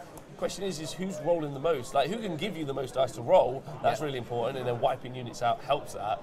But when those 4-up invuns are just working, they're just working. Yeah, they're just working, bro. You're just so you only have to roll a couple either way, and it goes a different way. Yeah. So I think the dice could have saved the situation, but I don't think either people could have created a different situation, unless you think different. No, I honestly, mate, I totally agree. I think that's. I know it's not. It's tell me I'm wrong. No, you're wrong. I've got nothing to back it up. I think it is that. Had Colm made loads and loads of saves that first turn, it would have been a very different game. Yeah, I agree. The homunculus getting bullied first turn was bad. Wasn't end of the game. I mean, again with the bad positioning. So once the homunculus had gone down, one of the unit of grotesque was toughness 5 rather than toughness 6, because he should have really kept them fairly close together, so all the grotesque remained with both. So Eric would have to take out both homunculus. But sadly he didn't. So that was probably a bad mistake to make. But there you go. So I do think also a thing to talk about, which I think was great, was Eric's choice of taking the Death Jesters. Now, doesn't seem like a super strong choice on paper, but actually, like you said, killing the homunculus was a big deal. It was. So a couple of mortal wounds in the psychic phase with Shard of Light from the Shadow Seer. Again, taking Harlequins because they have the powers he needs. I've got to say, a normal, a typical alliance with the Dark Eldar, taking what's dubbed as a Doomseer, which is a Farseer usually on a jetbike, which casts Doom, so everyone rerolls wounds. Which is solid. Which is really good. Which is really But solid. having the sniper rifles, having the mortal wounds that can target characters, just get rid of the buffing characters, which lets the army start to fall to bits. Yeah, I agree. Yeah. Really, really interesting. Yeah. It was a really, really interesting, and the inclusion in the army, I think, was really solid. Yeah. And actually, possibly is that kind of really smart inclusion against a bunch of. We talked about the horde meta, but actually killing those custom force fields is a big deal with those orcs, killing characters inside. If we look at some other lists, Araman, a bunch of different characters that are so utility, but actually their main survivability comes from the fact that you can't hit them. Yeah, exactly. So the other thing as well, on top of the 3 Death Jesters and the Shadows here, which are all really good, there's a smattering of Skyweavers with the D6 Haywire shots. I mean, they're just good. Yeah, along with the Talos Haywire, so that list can basically deal with like Imperial Knights, like it's going out of fashion. Yeah, it's like, oh look, an Imperial Knight and they're all dead. Yeah, cool. Which is great. Great, thanks for playing. So we're going to go talk to the victor. Yeah, we're going to go talk to Tom's going to interview him. We're going to see what he thinks of being just absolutely cool, and potentially the man who's going to win the tournament. Potentially. This is Eric. And thank you very much for that, guys. So I'm standing here with Eric Hoger, who won that game against Colm on the stream table. Tabled up at the top of turn 3. Is that kind of how you expected it to go? That was my only plan to really win, to be completely honest. And it's one of those where his army is so good at the secondaries that if I just let him sit around, Big Game Hunter against Talos is pretty much an auto get as long as you have an army that can play the game in this current meta. With behind enemy lines with the number of flyers he has, it's very tough. I mean, and granted, I got lucky because he made a slight mistake the first round to not put a flyer over into the 2 quarters that he needed for that, and also not to get it for behind enemy lines. And then I can't remember his last one was, but it was Marked for Death, which was also very achievable against my army. Because my army is not optimized for ITC, in that it's perfectly, for Big Game Hunter, you can just kill Talos, and then you can mark for death either Talos units or my 3 planes and my bikes. But it's just an all-around list that served me really well. Yeah. So I deployed a little bit off the corners because in this Search and Destroy, it's something like you can start almost 13 inches away. And I didn't want to give him an easy charge if I went second. I also didn't expect him, because I put my Talos down before his Grots, I didn't expect him to put right in the corner. It was one of those that, so I didn't want to allow him to get all 3 of his units into me turn 1, because if he does that, I can only Vexator Mask 1 of them, and then he gets to swing with the other 2 first. And even though Talos are better than Grotesque in close combat, if he rolls well with either the -2 or with the mortal wounds, it can get tough for me. So, I mean, ultimately the plan was to control the objectives, to kill what I could, to get as high enough on points as possible. And then as much as I really dislike the enclosed ruin rule, I have 5 characters or 6 characters that I can shove in that building, so I will never get tabled. And also the center objective was within 3 inches of the wall, so as long as I killed the stuff that could threaten that, I could always at least get hold 1. I might not get kill 1 if he kills everything, but I can at least make it a game, and if I can get up early, I can do it well. And ultimately, I just had a fantastic first turn. I effectively killed 2 of the Grot units, which I had also marked for death. So that worked out quite well. And then the third one, he just ran away because, coming into the middle of 8 Talos is never quite fun. Plus the characters, and it can get quite interesting. The other kind of pivotal point for that, in addition to going first, because it is 8th edition, was killing the Vexator Mascot in first turn. And so that was done via a combination of the Shards of Light psych power, which allows me to choose an enemy unit within 18 inches and 2 D3 mortal wounds. I rolled a 3, so that really helped. And then the Death Jesters were able to finish him off pretty handily. And so that's, the army that I have, it's on paper, it is not the most powerful. It just has a lot of tricks, and so that was some of the tricks they used. I did want to ask about the Grotesque as well, because I know you're not playing them, but we are seeing, we've got a game that's currently also 2 players on 3 wins. It's basically Wraith Blades against Grotesque, and both those units are things that have the infantry keyword. You see a lot of ruins in ITC, especially with the enclosed ruins, where you can hide from the bottom of buildings, and then you could just jump out and do whatever you want. Do you feel like this board kind of was in your favor, or do you feel like if you were on a more heavy board, it might have helped Colm a little bit, just because you can't move the Talos through those ruins? So ultimately, a little bit heavier might have helped him a little bit, but the overall strategy of where the objectives were placed meant that even on a slightly heavier board, the engagement was going to happen. And a 7-man Grotesque unit is very difficult to keep within an inch or outside of an inch of a wall. So that was less relevant here. It's more relevant for shooting armies who just can't get through that, don't have the infantry with sufficient punch to go in. I really don't like the ruling that they have with that. It basically creates ITC creates an entire separate game from playing based off of rulebook or ETC format. But I mean, I've gotten lucky. I haven't actually played on a super heavy table yet. The one game that I wanted to do that against the 9 broadsides, it wasn't there, but there was literally one piece of ruins that did just give me enough for what I needed to do. But when you play in the super heavy buildings, I would actually prefer columns type list to mine.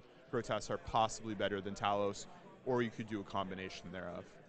Brilliant. Thank you very much. I really appreciate the interview. Thank you for coming and talking to us. And best of luck in your final game. Thank you very much, mate. Thank you very much. Cool. Thank you very much. Thank you. Back to the guys at the desk. Hi guys. See, John's just like that, fraction too slow sometimes with the button. And Tom's just stood there, and I love it. What do I do?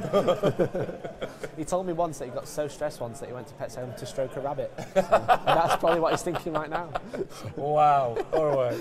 That's What a amazing. legend. What a legend. So we're going to wrap the show up for this game. We're going to go off air, but we are going to be back. You'll see the time. I think the time we're back is 1:30. Yeah, after so everyone's going to go have lunch, chill out, because the next game's not going to be stressful, is it? Oh, wait, it is. Well, it's game 5. Next game is more than likely for the win, but depending on the draw, might not have the top table on. We will see. We'll see. Yeah, so just join us. It's going to be fun. Me and Nicholas are going to do the commentator. Mikey, thank you so much. You're going to be on the table. I'm going to be like, have you telling enjoyed yourself? guys, I've had a great time. I hope Thanks everyone very else much. enjoyed me being this randomer. You know, You've done great. Yeah, so You've done great. You've done great. And also check out honest-wargamer in any opportunity you can. Thanks, Babs. Loads of 40k coverage. Yeah, so we're going to be back. We're going to be talking about it all. Thanks so much for watching. Really appreciate it. If you're watching it back, love the comments, subscribes, and all that jazz. That's do all the super things. appreciated. Tell all your friends. Yeah, tell all your friends. But I'm pumped. I want to know who wins. Because there's an opportunity that it could be Tau. There's an opportunity it could be Chaos Marines. Yeah. It could be an opportunity that Eldar aren't in the Ascendancy. No, but they could win. Right.